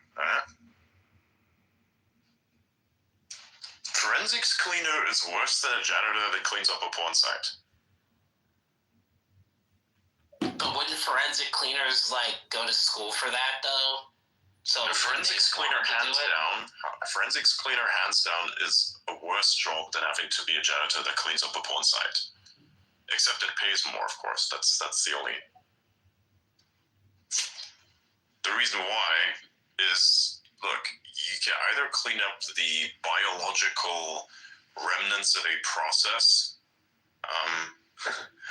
or would you rather clean up dead bodies, brain fragments inside of walls because someone decided to, various other things as well. Like being a forensics cleanup guy it's something. Just talk to a forensics cleanups guy. They don't want to talk about it either. How many of them do you know? Probably about 3. But you don't want to do that shit. It's annoying. It's fucked up. No, one of my really good friends is a cop, so, I mean... Yeah, but the cop is not the forensics cleaner. I know the forensic cleaners, though. Like, that's the thing. Like, I know all the guys that work in the morgue, everything. Like, the guys that work at the morgue, those guys are dark people, man. Oh, yeah. So that's not the worst one. My buddy's a detective, and is a homicide detective. The stories he tells is just horrifying. Yeah, I can imagine. Yeah, homicide detective and emergency nurse. Homicide detective and emergency nurse are like 2 jobs that, like, if like they were on the list, those are instant scratch-offs. Absolutely, I agree with you, Jordy. Yeah, those jobs like ridiculous. Like, bro, in Philadelphia, I've heard like, I know like a couple nurses that like work around here, and bro, like the trauma that they have to go through, bro. They say they have like gunshot wound victims that come in like the blood is spraying at their face while they're trying to bring them in the ER. Like that is traumatizing, bro. Like I'm sorry, but like I've had soda sprayed in my face and I'm already pissed off at that. If it's blood, bro, I'm probably vomiting everywhere. I'm not gonna lie. You never patched up people, have you? I'm not a fucking surgeon. You don't need to be a surgeon. I patched up a lot of people in my life. It doesn't bother me. It pisses me off when people scream out of pain and like, oh, I can't do it. I'm like, motherfucker, you got a wound in your shit. Let me clean that shit for you. Oh, I mean, I've had people clean up my wounds and I've cleaned other people's wounds, but I'm talking like a gunshot wound with like, so obviously you're not here, but Chicago, Philadelphia, New York, and like I guess like Detroit are like some of like the worst places for like gun violence ever. Like when I say like these people come in, like the hospital is 2 blocks outside of the hood. So like these people like come in spraying blood, getting shot like 5 minutes ago. Like it's fucking insane, bro. Like some of the stories they tell me are scary, bro. Like something out of like two jobs, homicide detective and ER nurse or trauma nurse, I'm good on those two. Those are two jobs I just couldn't do. Just could not. I'm really spicing up the titles. Have you seen an IED go off? Yeah, actually, I have quite a few of those. I used to do a bit of researching because I wanted to understand like the dynamics of war and all aspects of it. Because I just wanted to understand what exactly are people dealing with when they're deployed on the ground. Because I wanted to understand like what are like the worst causes of death and such. And when you look at things like IEDs, people always like talk about these things in the field there and how it's like really, really fucked up. Like for instance, you'd be going outside, you'd be like going to a shop or something. And like, oh, hey, it's a little kid here selling some stuff. You want to be kind, so you buy whatever they got. And it's like a distraction. So then when you come back to your little Humvee, it's a fucking ID under it. So like, damn, that's messed up. When people like, it does two things. It does either like either you get lucky and you miss it, or you get kind of lucky, as in you instantly die, or just half of you's blown off and whatever remains is like still alive. You're gone. But that's what usually IDs are like. I've been blown up 4 times. I was Jesus so Christ. freaking lucky. Oh my God. Yeah, every time. So I got blown up by 3 IEDs and 1 EFP. Jeez. You missed like all those times? That's crazy. Yeah, like literally. Yeah, clearly their aim isn't that good. How did you like? Yeah, so the IEDs I got blown up with, it's either hit the Humvee. I swear to God, I have a guardian angel on top of me and my team, because it either hit the Humvee right at the front, or right at the back, and the EFP that hit the Humvee I was with the Iraqi counterterrorism unit, and we're conducting a mission. The EFP was so powerful. The Iraqi Humvee we were in, it was me and another Green Beret in the back, and it was the Iraqi company commander in the front seat. Basically, we call it the TC, the communication, and the driver, and we have the gunner. The EFP was so powerful that hit the side of the Humvee, the door, the copper plate basically penetrated through the window,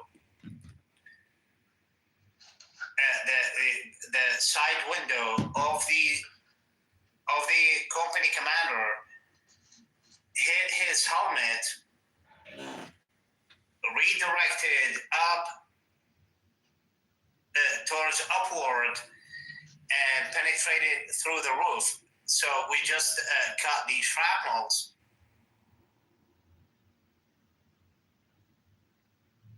And that's how we survived that thing, because the Humvee was not heavily armored. It was light armored, and if it was heavily armored, that copper plate would have exploded inside. We got lucky that night. Damn. What? Yeah, imagine that. Like, I walked up. Yeah, I walked out of that thing with a shitload of freaking shrapnels. I had no idea I was bleeding out of my knees, my shoulders, my elbows, and everything else. And we were like extracting the Iraqis out of that Humvee, and because the person who took the most damage, it was the Iraqi company commander. His head was like split wide open, and we thought he was dead, but he survived, thank God. But he did not come out of that thing correctly, let's say, put it that way. He was completely out of it. When 6 months later, recovered out of the hospital, and he was just completely insane. Is he projecting? That was the situation. Yeah, urban warfare versus guerrilla warfare versus, anything else like that. That was straight urban warfare, and people don't understand how dangerous urban warfare is. When you're walking down the street of a city that you don't know, you have no idea. Everybody's a fucking everything's a bomb. You have no idea what's going on. It's crazy. If you look at the actual. Oh man, it's ridiculous. I was on a mission.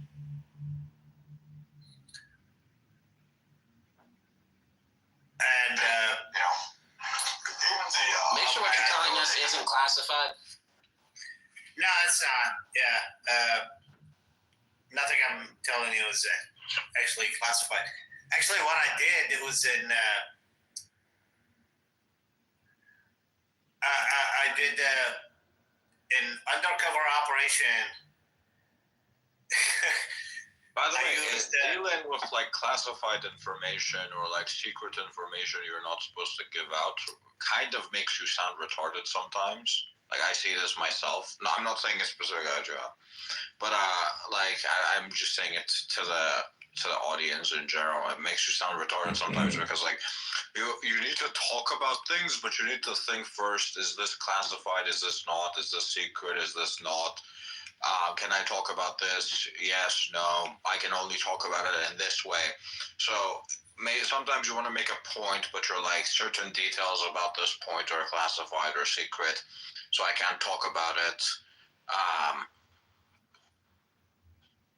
So yeah, this is like an annoying fact of dealing with secret information. Good one, Adam. Yeah, nothing I'm telling you is secret. A lot of it is actually on Stars and Stripes. Actually, I was featured on Stars and Stripes military magazine, actually all the way back in 2005.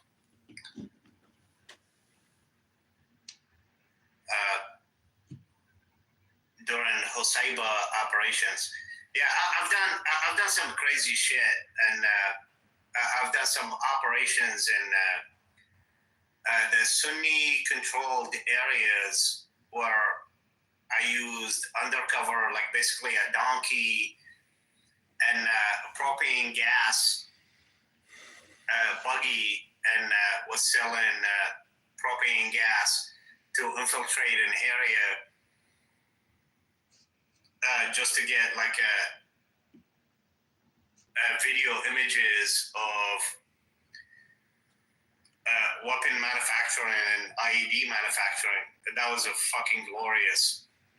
That was hilarious.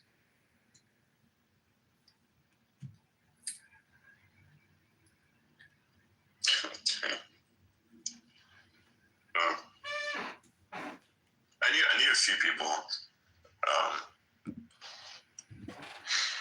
I knew a few people who used to get deployed frequently. For some reason, they just kept doing it, and that's one thing I never really understood as much for myself personally.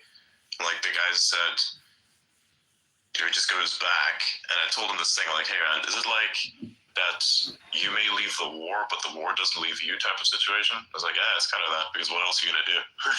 I knew this one guy who got blown up like multiple times, got put together more times than you could count. It's like every part of his body is hurting in ways that he doesn't even necessarily understand, but he just keeps taking the medication to stop that from happening. And like, bro just keeps going out there. Yeah, now he works on an oil rig. By the way, I don't take any medications. I refuse to take any painkillers. Even though with many times I've been blown up and hurt, I deal with pain in many different ways, and it's been helping me out.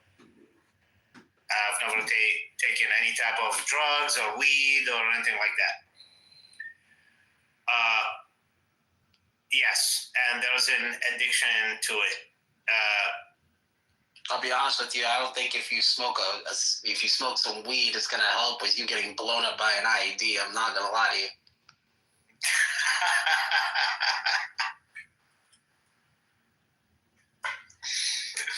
Sounds to me like this guy needs to smoke some fucking weed.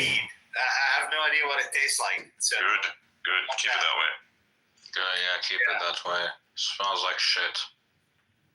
Yeah, like I literally have no idea what weed tastes like, or maybe smell, because I lived in some places and it was like some What should I eat? smell, but I don't know if it was weed or something else. I have no idea.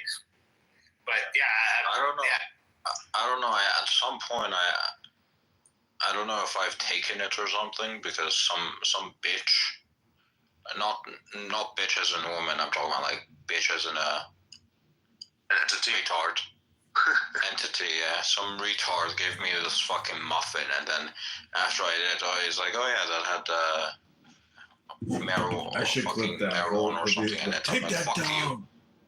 Yeah, you should probably eat it. Eating weed is not a bad thing, man. Edibles are really good. Those things are a lot of fun. It's just, it's just not good when like they don't tell you I got what's in it. drugged with 90%. That's fucking wild.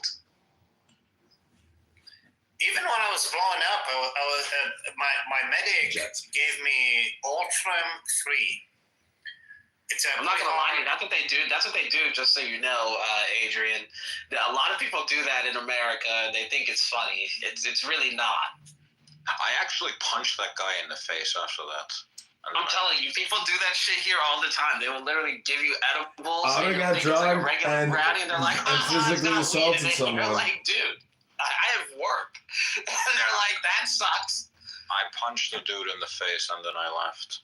He fell on the ground. He fell on the ground. Yeah. Good. Did you trip balls on the way home? I don't think I was tripping, but I didn't feel so good after eating that. Yeah, bro. I'm not gonna lie. I had an edible. Was it 2 weeks ago? I think it was like 2 weeks ago. I remember like getting in the car. I remember driving home, and I remember getting home. All I remember is getting in bed, and that was it. I woke up like 15 hours later, just completely, I had no idea how I got home. It was crazy. I literally called my buddy who I got the edible from, and I asked him like, what was in it? And he was like, oh, dude, it only had like 50 milligrams of THC in it. And I was like, oh, that doesn't sound too bad. And like, I go back and look, and like the average amount is 10. And I'm like, yeah, no wonder I was fucking dead. But I won't do that ever again. Like, that was a little too intense. Yeah. Don't do that again, Jordy. We got him. I fucking hate drugs like that. Well, I don't do edibles like that. Like it's like I'm not just gonna sit back and just say, hey, you know what? Today I'm just gonna eat a brownie. Like, nah. Look, if I'm gonna take a drug, by the way, drugs like completely change the fucking chemistry of your brain, like, and they kind of fuck it up in a way. If I'm gonna have to take a drug, I would rather like take something that fucks up my brain into like a more productive person, so I can do more shit. Oh yeah, I got just the drug for you. I don't want to fucking laser around. I got just the drug. I got just the drug for you, buddy. I'm not gonna take cocaine or meth. No, it's not either of those. Lucky for you. NZT. All right. So you're in? I don't know what it is. Well, that's not what I asked. I said, are you in or you out? It depends on what it is. Well, you don't have to do any injections, and you don't have to smoke anything. Is it like caffeine or some shit? I don't know. Well, yeah, it's something like caffeine. Yeah, never mind.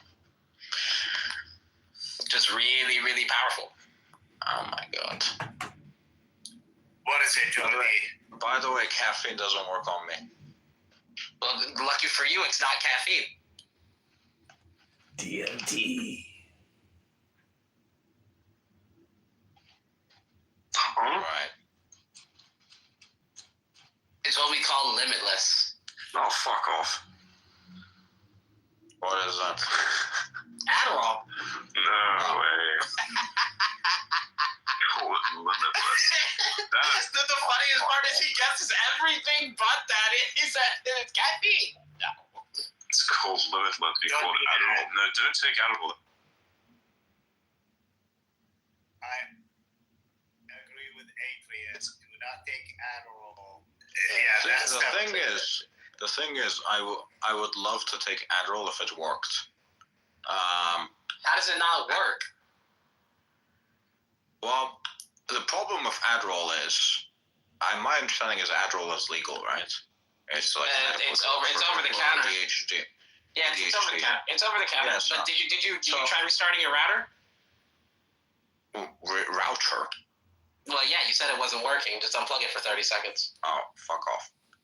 No, but here's how Adderall doesn't work. So Adderall works well in like a short while, like a short amount of time.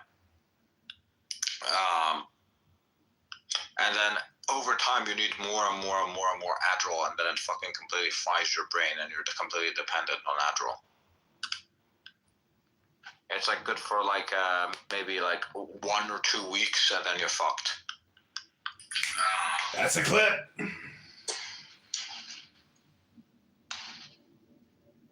Well, I mean, I guess, but you could say that about any drug.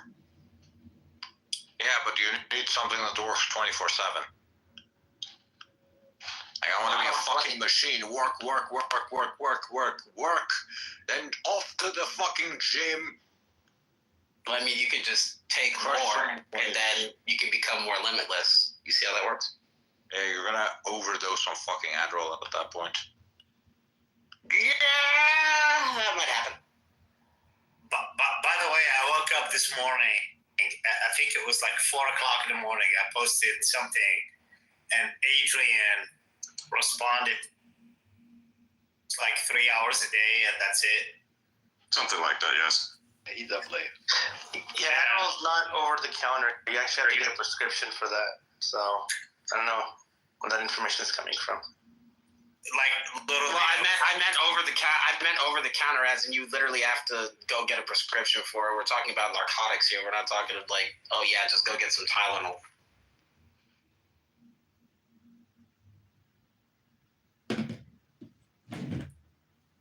And it's America. You can get drugs anywhere. Just go to New York. Jesus Christ. What do you want me to tell you? It's true. Why do you think I hate New York? I'm telling you, like, bro, like, what do you mean? You said Jesus Christ, like, it's not really that bad. It's really that bad. It is really that bad. Sucks ass. And by the way, if you guys need some legal drugs, my Afghan pharmacist and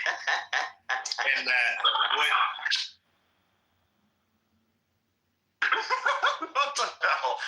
Your Afghan pharmacist from Afghanistan is going to send me some poppy seeds?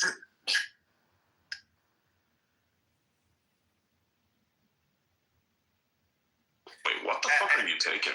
Woodbridge, Virginia. I can hook you up. My buddy is pretty fucking dope. Yeah, he's a pretty.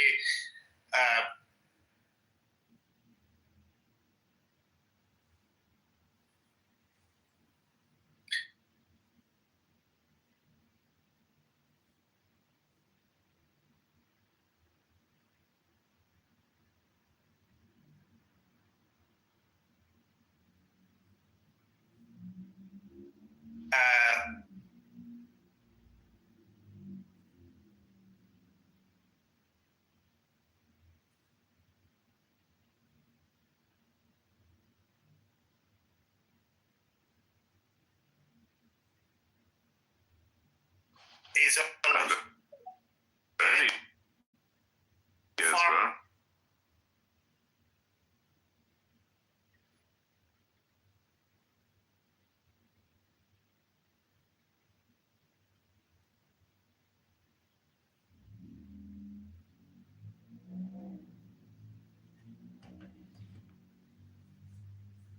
Crashed.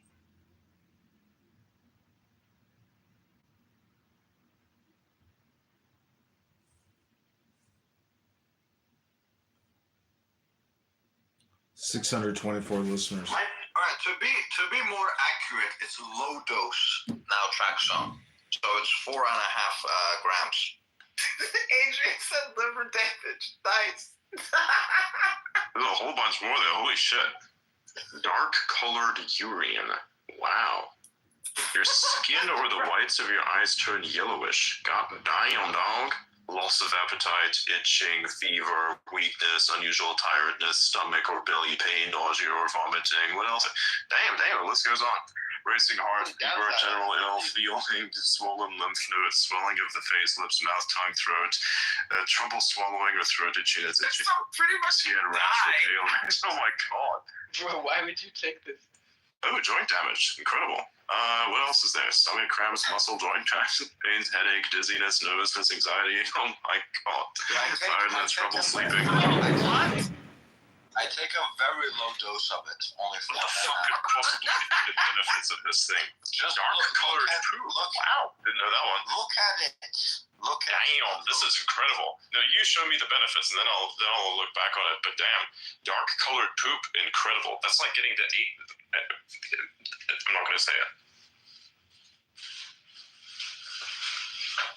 That long list of cons is just the reason why I can't take fucking drugs, bro. What? Brett, did you send me the benefits? I'll send you a link. Send me the screenshot. I don't open the link. It may be hacked or something. That's how you get your computer hacked. True. Yeah, I'm not gonna send it. Session cookie shit. That's what it is. Yeah, that's one time I was like, I was in Ukraine and somebody was like sending me. It was like, oh yeah, I got some information. It was like, I was looking at it. It was like, no, I'm not gonna even click on that. Adrian. Yeah, alright, I'm gonna send it to you here.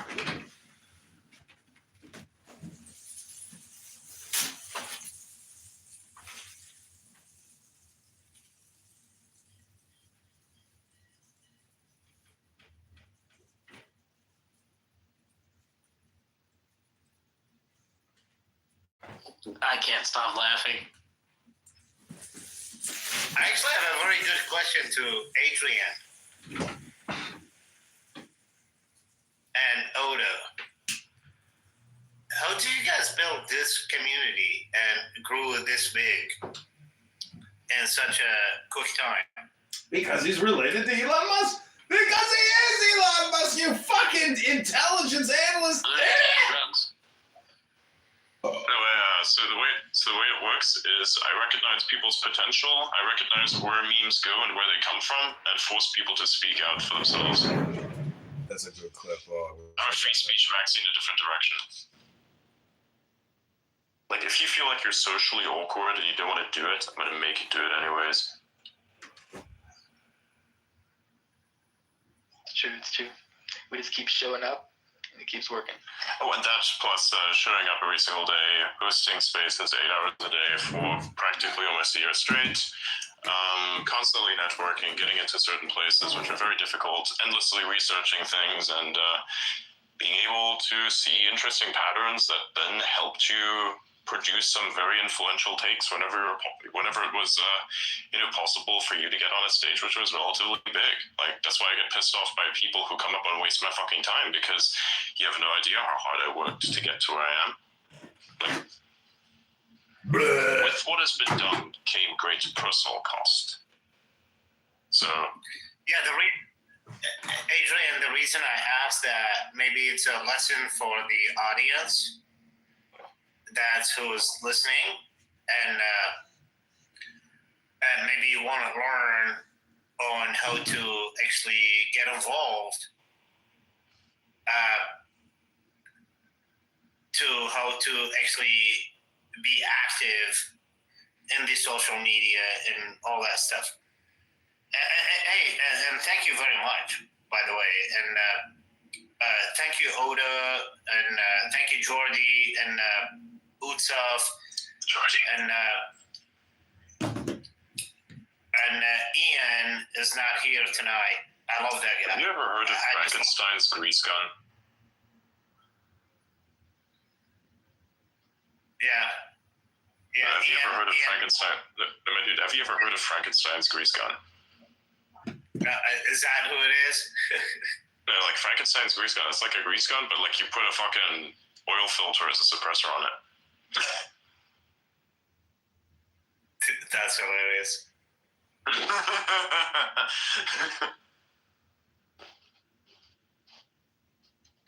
It's actually not half bad, to be honest. Adrian, did you get what I sent you?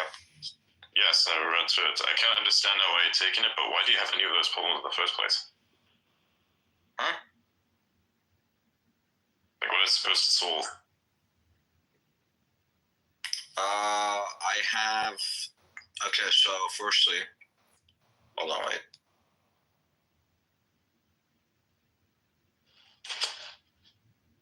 Oh wow.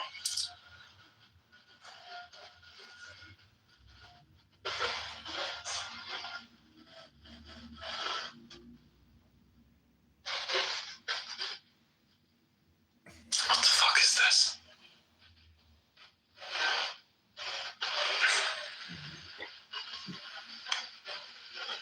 Yeah, I know the leaky up and stuff, yep.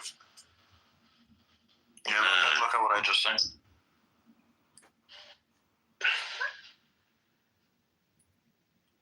Right. Okay. Understandable.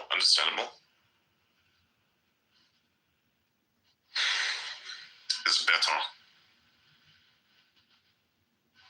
It's good to know.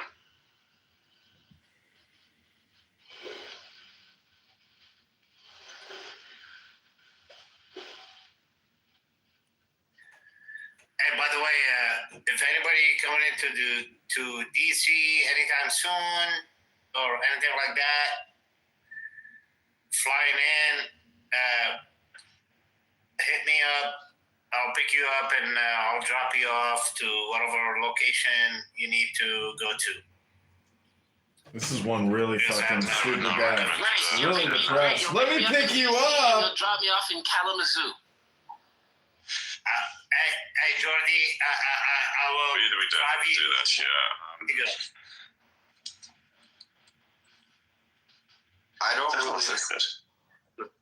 I don't drive anywhere over 200 miles.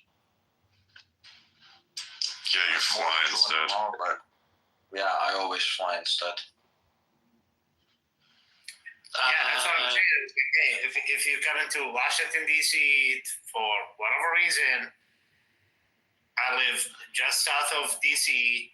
and This guy was in too many IEDs. Airport, drop you off. Alabadi. His YouTube is AW Salibade 2834.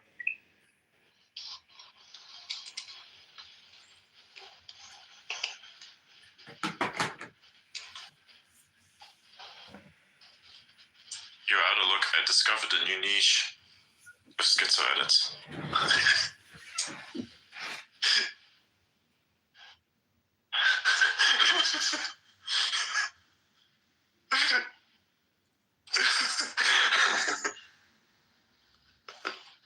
Oh yeah. And I just want to let everybody know, do not get into don't get into a car with anybody you don't know. Just don't do that. Yes, and I would advise never to advertise things like these on Space. We don't do that here. We're not advertising anything, as a matter of fact. That's not happening at all. General no shilling policy is in effect here. I have a friend. If anything, our services happens on. What happened? I had a friend who just literally took a hitchhike one day, like around an entire country, and we're like, "Don't fucking do this. You don't know what type of people are gonna pick you up." And then he just went around, and he's like, he was completely fine. Nothing happened to him. Great story, Adam. Tell us again in 5 minutes. Oh, what a rip tickler. Adam, tell us again. Great story. You know, a friend who went hitchhiking and nothing happened to him? Oh my God. And then, of course, putting them into the barrels and such. Do I need to remind you of the 1970s, my friend? Did that pass too quickly? Or not quick enough? Yeah, but we're talking about dudes here. We're talking about dudes here. Oh yeah, for dudes maybe it's a little different, but it depends on what kind of dude you are. Yeah. Yeah, based on the dudes that are in America, you might not be so lucky either way. If your soy content is a certain level, you probably don't want to do it.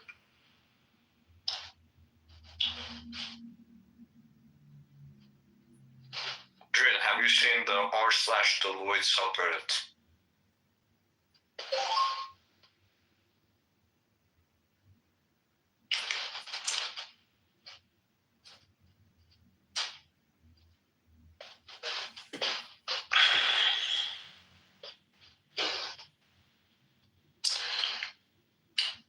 What did you send me this time? What the fuck is this?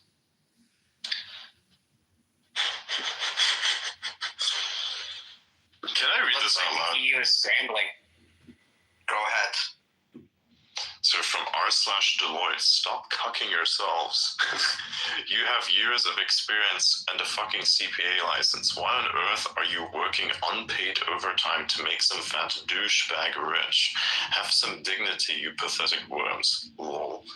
From r/Deloitte, stop. r/Deloitte. Wow. Reddit is wilding, man. Oh, by the way, I took a little detour into the internet today, and I found some really interesting stuff. Like,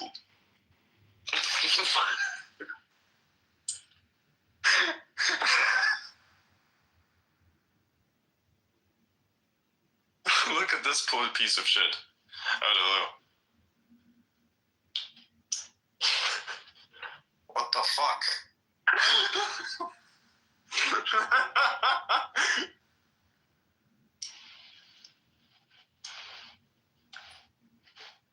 You know, it's interesting. Somebody had to legitimately draw this. You know, that's the thing that I think is very. That's the thing I think is very fascinating.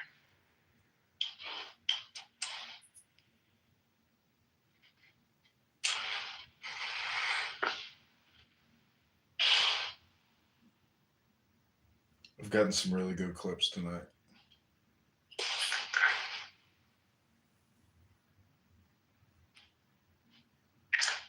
What the fuck? I really want to say that one out loud, but I can't. And you can't either, even though you should. Don't say it out loud.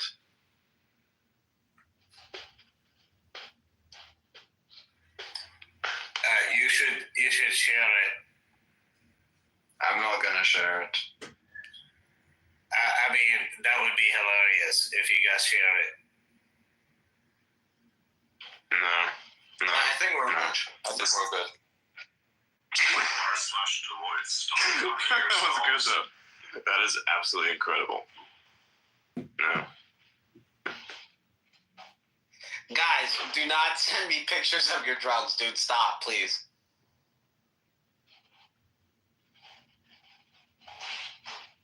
Yeah, no boobs either.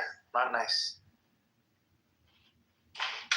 What are you trying to do? Yeah, bro, I'm not gay, dude. What the fuck? What the hell would you say that for? Yeah, don't send anyone any boob pics here or anywhere else. We don't do that. No drugs, please. Eggplants now. Yes, yeah. On the other hand, you can reply to the space with eggplants and emojis for Adrian. No.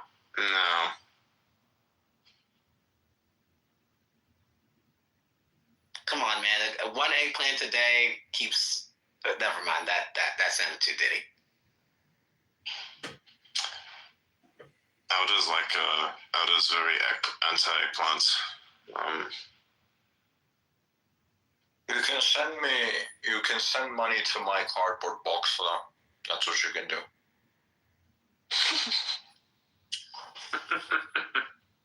No, he doesn't like eggplants. Yeah, I don't like eggplants. I'm gonna get you to eat an eggplant next. I'm gonna send you to the What am I gonna send I should get a fucking Grammy for this shit. Yeah, but no, You should nominate me for a Golden Globe. What if eggplant? Shadow realm. I'm gonna send you to the shadow realm if you make me eat an eggplant. Eggplants aren't even bad, bro. Those are like the least worst vegetable out of all of them. Nah, I ain't gonna eat one. Did the emoji give you PTSD?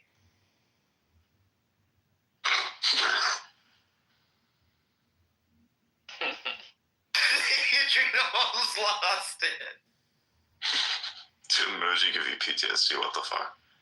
Yeah, like this guy said, look, try it before you die as always drugs and homosexuality, never quantum physics. Wow, okay. That's new. Who the fuck said that?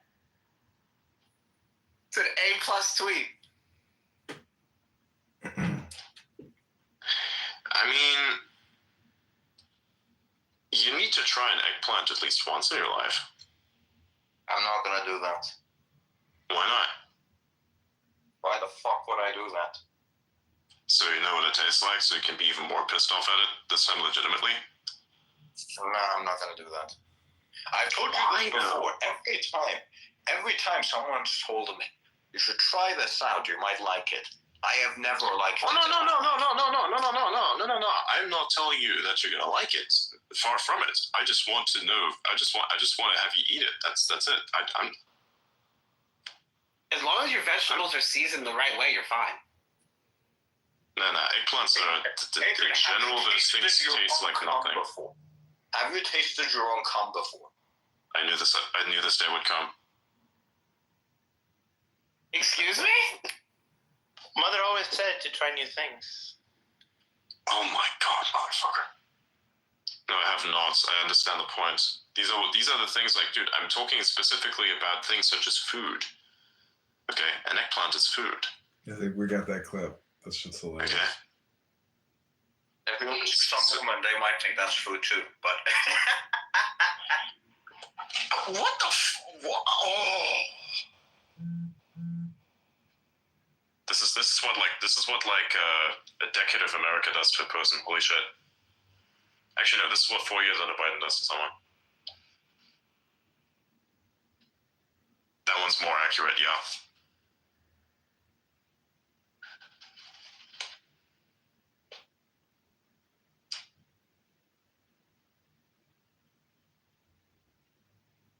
Oh my god.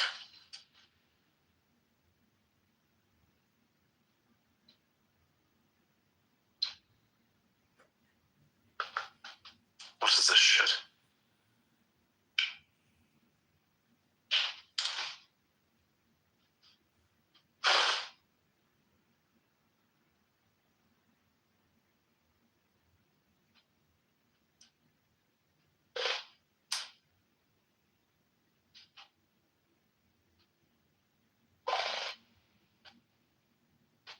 What the fuck?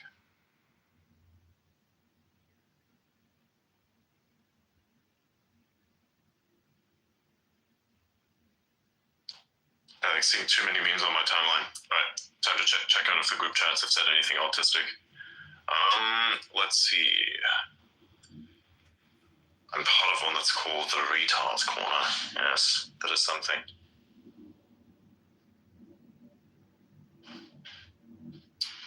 I sent a meme in there where it says amoeba. You know amoebas, right? So the amoeba asks, "Dad, how was I made?" And the amoeba dad says, "Well, son, when a man loves himself very much." Wow. Because that's how they're made, you know. So there may be that actually here's one. I'm gonna put one in there where what was this? And that's all.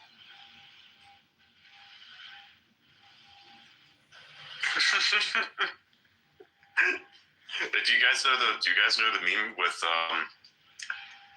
what's that guy's name? Oh, fuck, I forgot his guy's name. The one who played the Blade Runner in 2049. keep forgetting his name. I know exactly what you're talking about, and I know exactly what you're talking about. I can never remember his name.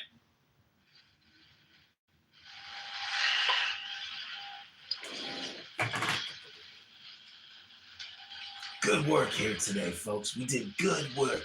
We got great clips. But I'm going to pick up my pizza. And then Ryan Gosling as well, yeah. It's a Ryan Gosling meme where somebody says, self-love is gay, always hate yourself as much as you can.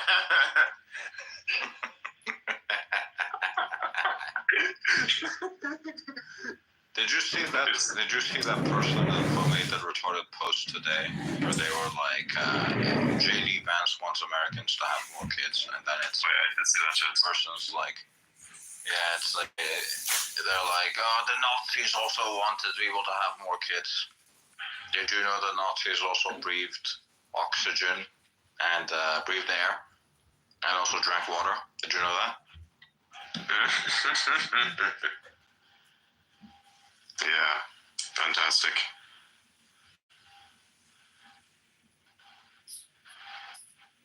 This is probably the dumbest post I've ever seen, yeah. The Nazis wanted more babies too. Like, what do you mean? Let's just stop doing anything the Nazis did. The Nazis drank water? Nah. The Nazis breathed oxygen? Nah. Yeah, we can't breathe oxygen. We need to breathe weed smoke. It's the only solution. You could say it's the final solution. Yeah, that's the only way. That's the only way to do it, man. We have to breathe weed smoke exclusively. That's how we're going to survive. We're going to survive by not surviving. That's the point. What an absolutely retarded take. I disagree. It's not retarded. It is intelligently. It's how do I explain this? It's academic. It's academic. You know why? Just look at Harvard. Look at Harvard and what they've come up with recently. You know, I cannot name a single piece of actually productive science that has come out of Harvard within the last couple of weeks, or even months. Hell, fucking even years. Can't tell for even years, dude. Shit.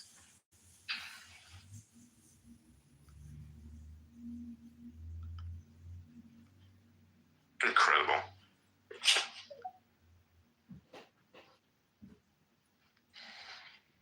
Wow.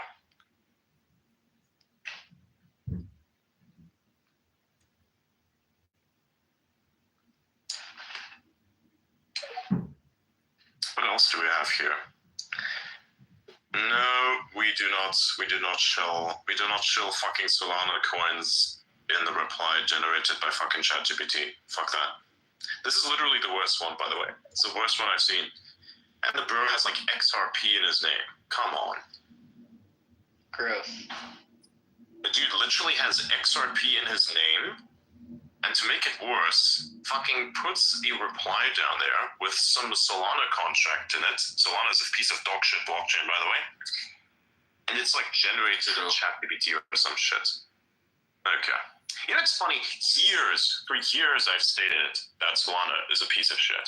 And nobody listened. Said, oh no, it's actually good. It's actually good. I'm like, it's not. It's a clunky piece of shit that keeps going down. Solana has gone down. Point out it. Yes, it has. Gone down. Many times. Bitcoin hasn't gone down in over 2 years. That's false. It's gone down multiple times, and if it doesn't go down now, if it stops functioning for multiple days, if it doesn't stop functioning for multiple days, it does stop functioning for multiple hours because people are doing a shit ton of transfers, so it gets clogged up. And then when you finally do get your transfer through, guess what happens to you? You have already been fucked on every single trade that you've attempted to make, so you have to sit there spamming the fucking thing for hours and hours on end. Yes, that is in fact a piece of garbage blockchain. It is useless, and I hope it dies. With Bitcoin and Ethereum, your transaction is guaranteed to go through if provided you pay enough money when demand is high. With Solana, there's fuck all you can do.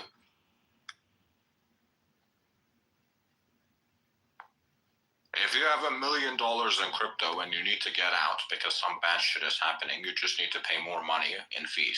False. And then you're out. So if it misses the block or you don't pay enough gas, and sometimes the gas sometimes the dually will go up. I don't know why you're arguing. You can't argue this one with me. This is not one. This is what I do for a living. So this is what I do for a living. So Ethereum, ETH, BTC, Solana, no matter what, any chain can go down, no matter what.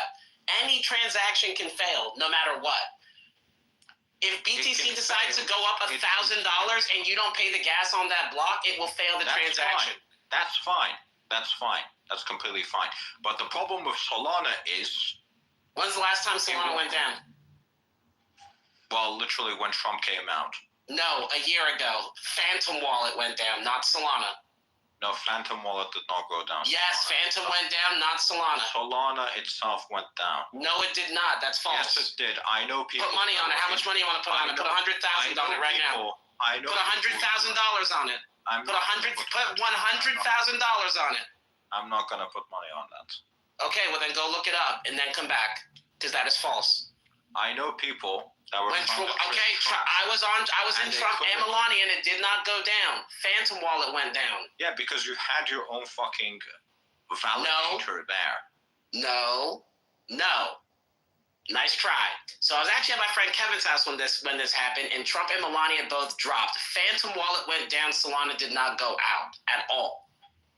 Solana, at the very least, was very clogged up, and it was transactions not weren't going through. It wasn't, man. That's not how that worked, man. So when you're pulling out of a liquidity pool and you don't have enough pools set up, and people keep trying to buy the token and there's not enough liquid there to purchase going through, it stops the transactions. Doesn't matter what you do. The only way to do that is to set up multiple pools, which is what they did, which is why they held 80% of the coins. So they can set up a Meteora pool, so they can set up multiple Radium pools, which is why you see, if you go look at the bubble maps, you see a bunch of 1%, 2%, 1%, 2% all over the place tied to an 80% wallet. Those are all liquidity pools. That's what happened. Trust me when I tell you, that is false. Solana, the last time it went down was February 24th, 2024, during their fork. And it was down for 11 hours at that. And that was noted.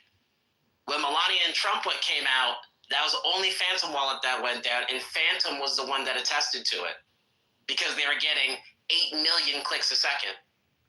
This is what I do for a living.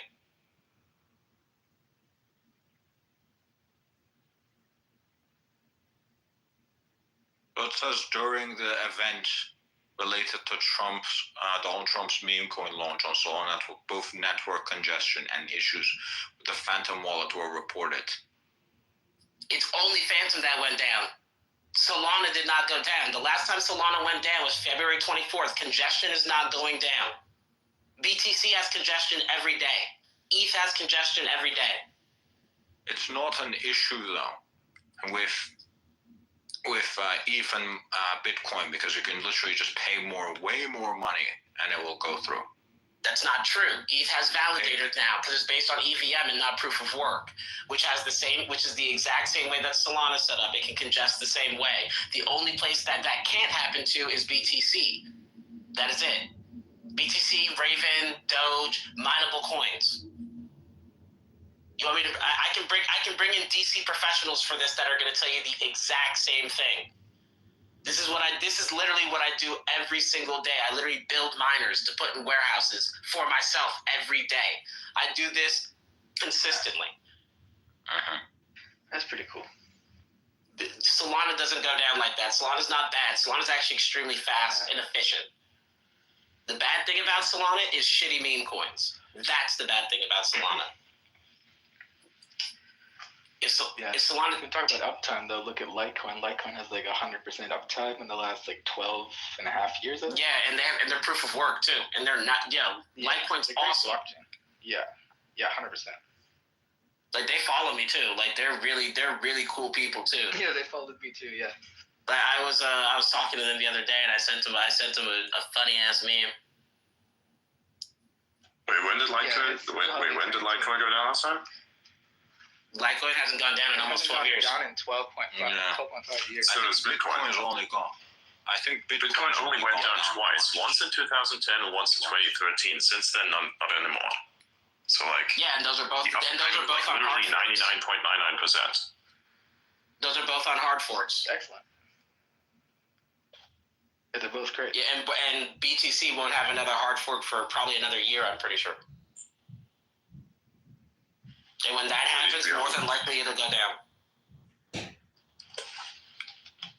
How long does it go down? Maximum 2 hours. Right. Solana was 11 because they are just idiots when they try to do EVMs. People don't understand proof of stake versus proof of work. Proof of work is much more efficient when it comes down to transactions, which is why Ethereum, everybody has the perception that it's better when it's not. Ethereum is proof of stake based on validators. What the hell happened to that ultrasound money bullshit that Ethereum was doing? I mean, the Ethereum Foundation in general is in shambles, bro. Didn't you see Vitalik? He started selling his coins, and then people started saying that he was a soy boy because all the other CEOs came to hang out with Trump and everything, and they started calling Vitalik, they started calling him a soy boy and gay, and so he went back to Ethereum. Vitalik is he's the founder of issues. He has some issues. He's got some girl, I think he's with some girl that I don't know, I think she's bleeding him dry or something, I don't know. He changed, he switched up. That's all I know. Supposedly he went to China and helped them build out their stable coin, and then he came back and didn't want to work on Ethereum at all, and I don't know. The whole place has been in shambles. Vitalik has some issues. He's telling fucking Lex Friedman to not do podcasts with some people because some people don't deserve a voice, and then I don't know. He's been acting weird for a while. That's what I'm saying. People were calling him soy. They were calling him gay because he wouldn't he wouldn't come and hang out with Trump and stuff. People were saying that, oh, you have no control over your companies. It was crazy. But he came a couple weeks ago. He came back after Ross got released, and a week before Ross got released. Adrian, I haven't confirmed this, but it might. I haven't confirmed this, but it would be very big if it's true.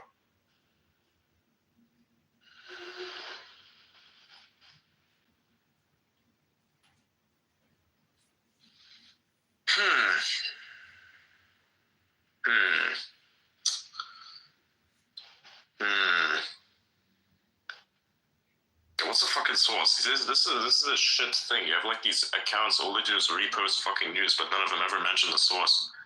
Yeah, you should. Send it to me.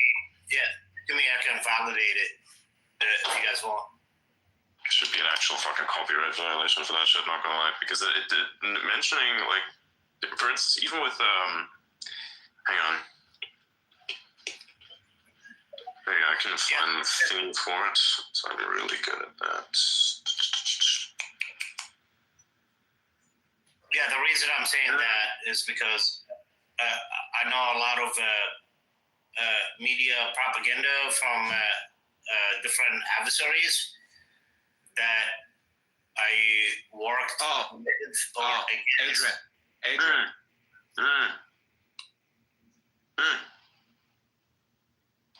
Yeah, that was the thing. Yeah, I looked at it also. That was the they didn't revoke a security clearance; they revoked a security detail. That's a difference. Security detail. Yeah. Okay. I see. Security detail is the thing that's it's like bodyguards. Secret Service. Yeah, Secret Service stuff. Yeah. Yeah. But that happened a couple days ago. He got a little bit of flack for that because somebody was saying, "Hey, why would you remove the security detail?" It's well, it's been time now. It wasn't for someone else now. Who are you guys talking about? Bolton and the rest of the clowns. They revoked their security clearances as well. This is fucking dog shit. They lost a bunch of shit. Yeah. What about Mike Pompeo? What about Mike Pompeo? Did he lose his clearance too? Yep, he lost it all. Why did he lose it all? Because he wasn't, to the best of my knowledge, sufficiently loyal to the president, and they didn't see the need to give him all that security, considering the fact that threat assessment is not as. No, that's security detail. I'm talking about security clearance. Yeah. No, I'm referencing the security detail. They didn't see that he's in some kind of imminent danger that warrants it. So as far as the security clearance, here's how security clearances works. If you're not actively participating with the government, whether you're a government employee or a government contractor, the government cannot hold your security clearance. And the fact that all these people that was retired, like Mike Pompeo and the other 52 intelligence agents, whatever, blah, blah, blah, maintained their security clearances without them actually actively being in the government is actually a violation of OPM. And I have no idea why those people kept their security clearances to begin with, because if I was a regular John and Joe, just left the government, if I'm not in the transition in between two different jobs, I have maximum 2 years to maintain my top secret security clearance to transition between job A to job B. Beyond that, the government will drop the security clearance, and it will be. By the way, what did these people do? Like, I mean, the security clearance also depends on if you're a civilian or you actually work at the government. If you're a civilian contractor, your top secret clearance, it just depends on what you're doing. But a lot of these guys, they were doing some like Fauci, like some of these guys had security clearance and like they were retired or they were just chilling.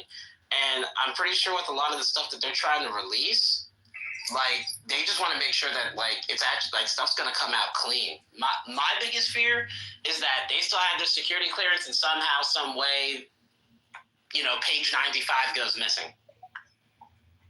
Hey Jordy, just so you know. But here's my question. Like, what do these people do?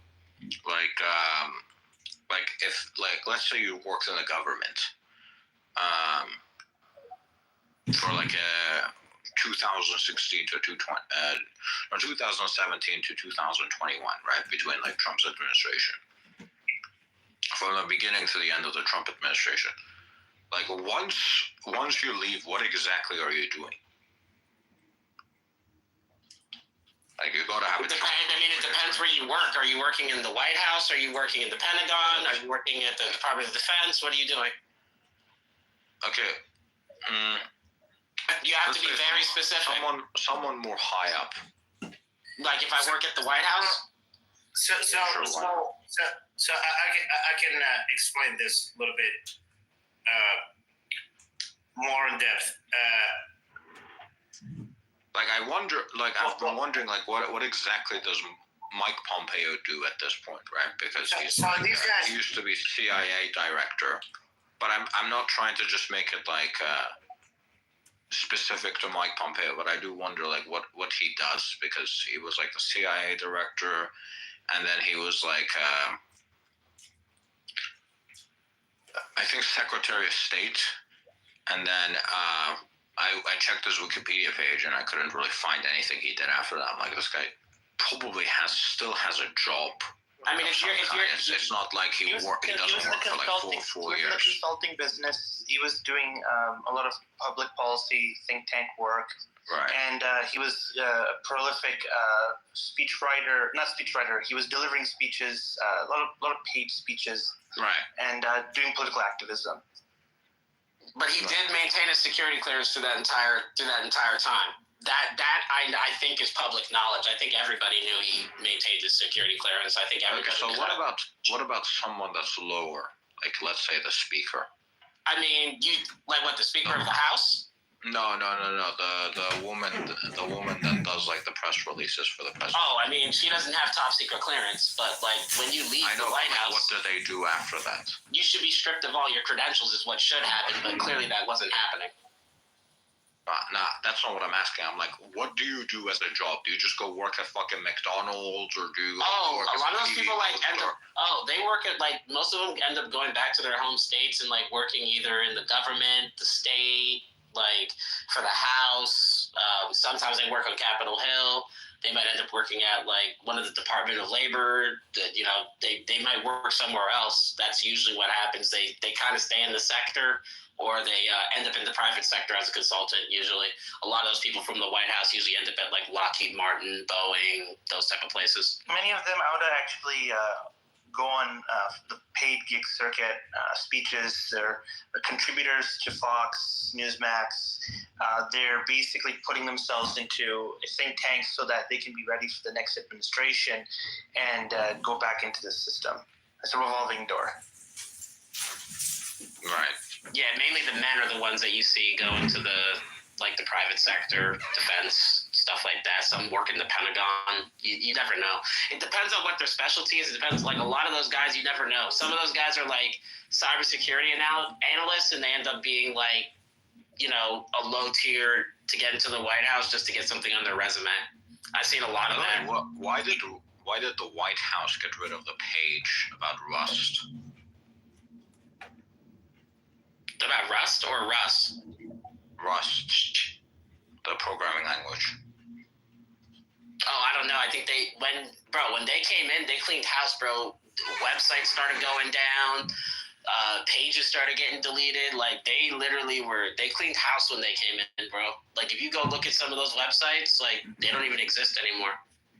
Yeah, because the U.S. government was working on a project to replace like all of its old code with like Rust code. Because Rust is significantly more memory safe, so it enhances the security of government projects. They got lobbied to oblivion, and that's the problem with Congress. Is every time aggrieved Congress members, especially on the Arms and Service Committee and the House Intelligence Committee, I briefed a lot of these members and staffers on actual issues, and they get very dismissive because they're lobbyists and whomever control them with the money on the back end. It is extremely ridiculous. Congress is paid and bought for by foreign entities.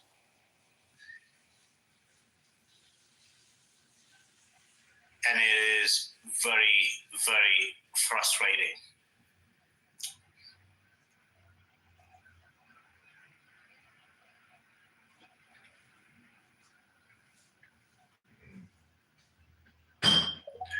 So yeah, I'll land here.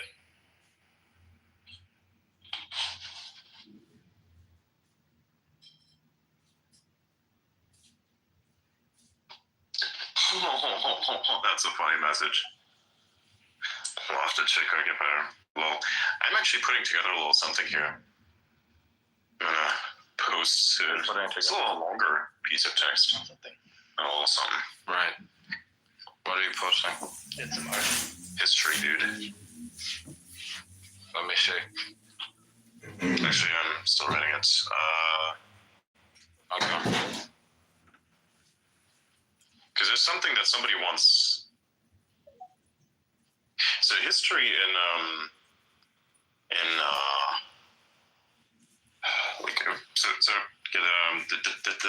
the British were very well known for writing up some really cool shit. Like in their memoirs and everything. A lot of the English literature is actually one which carries a lot of what we look at today as being the greatest, you know. Yeah, it's difficult to describe. Anyways, I did some writing, and the you know that thing everybody says, you know, may you live in interesting times. It's not Chinese. Everybody says Chinese. It's not Chinese. You know, English literature sucks ass. I hate English literature. Why do you hate English literature? I fucking love it.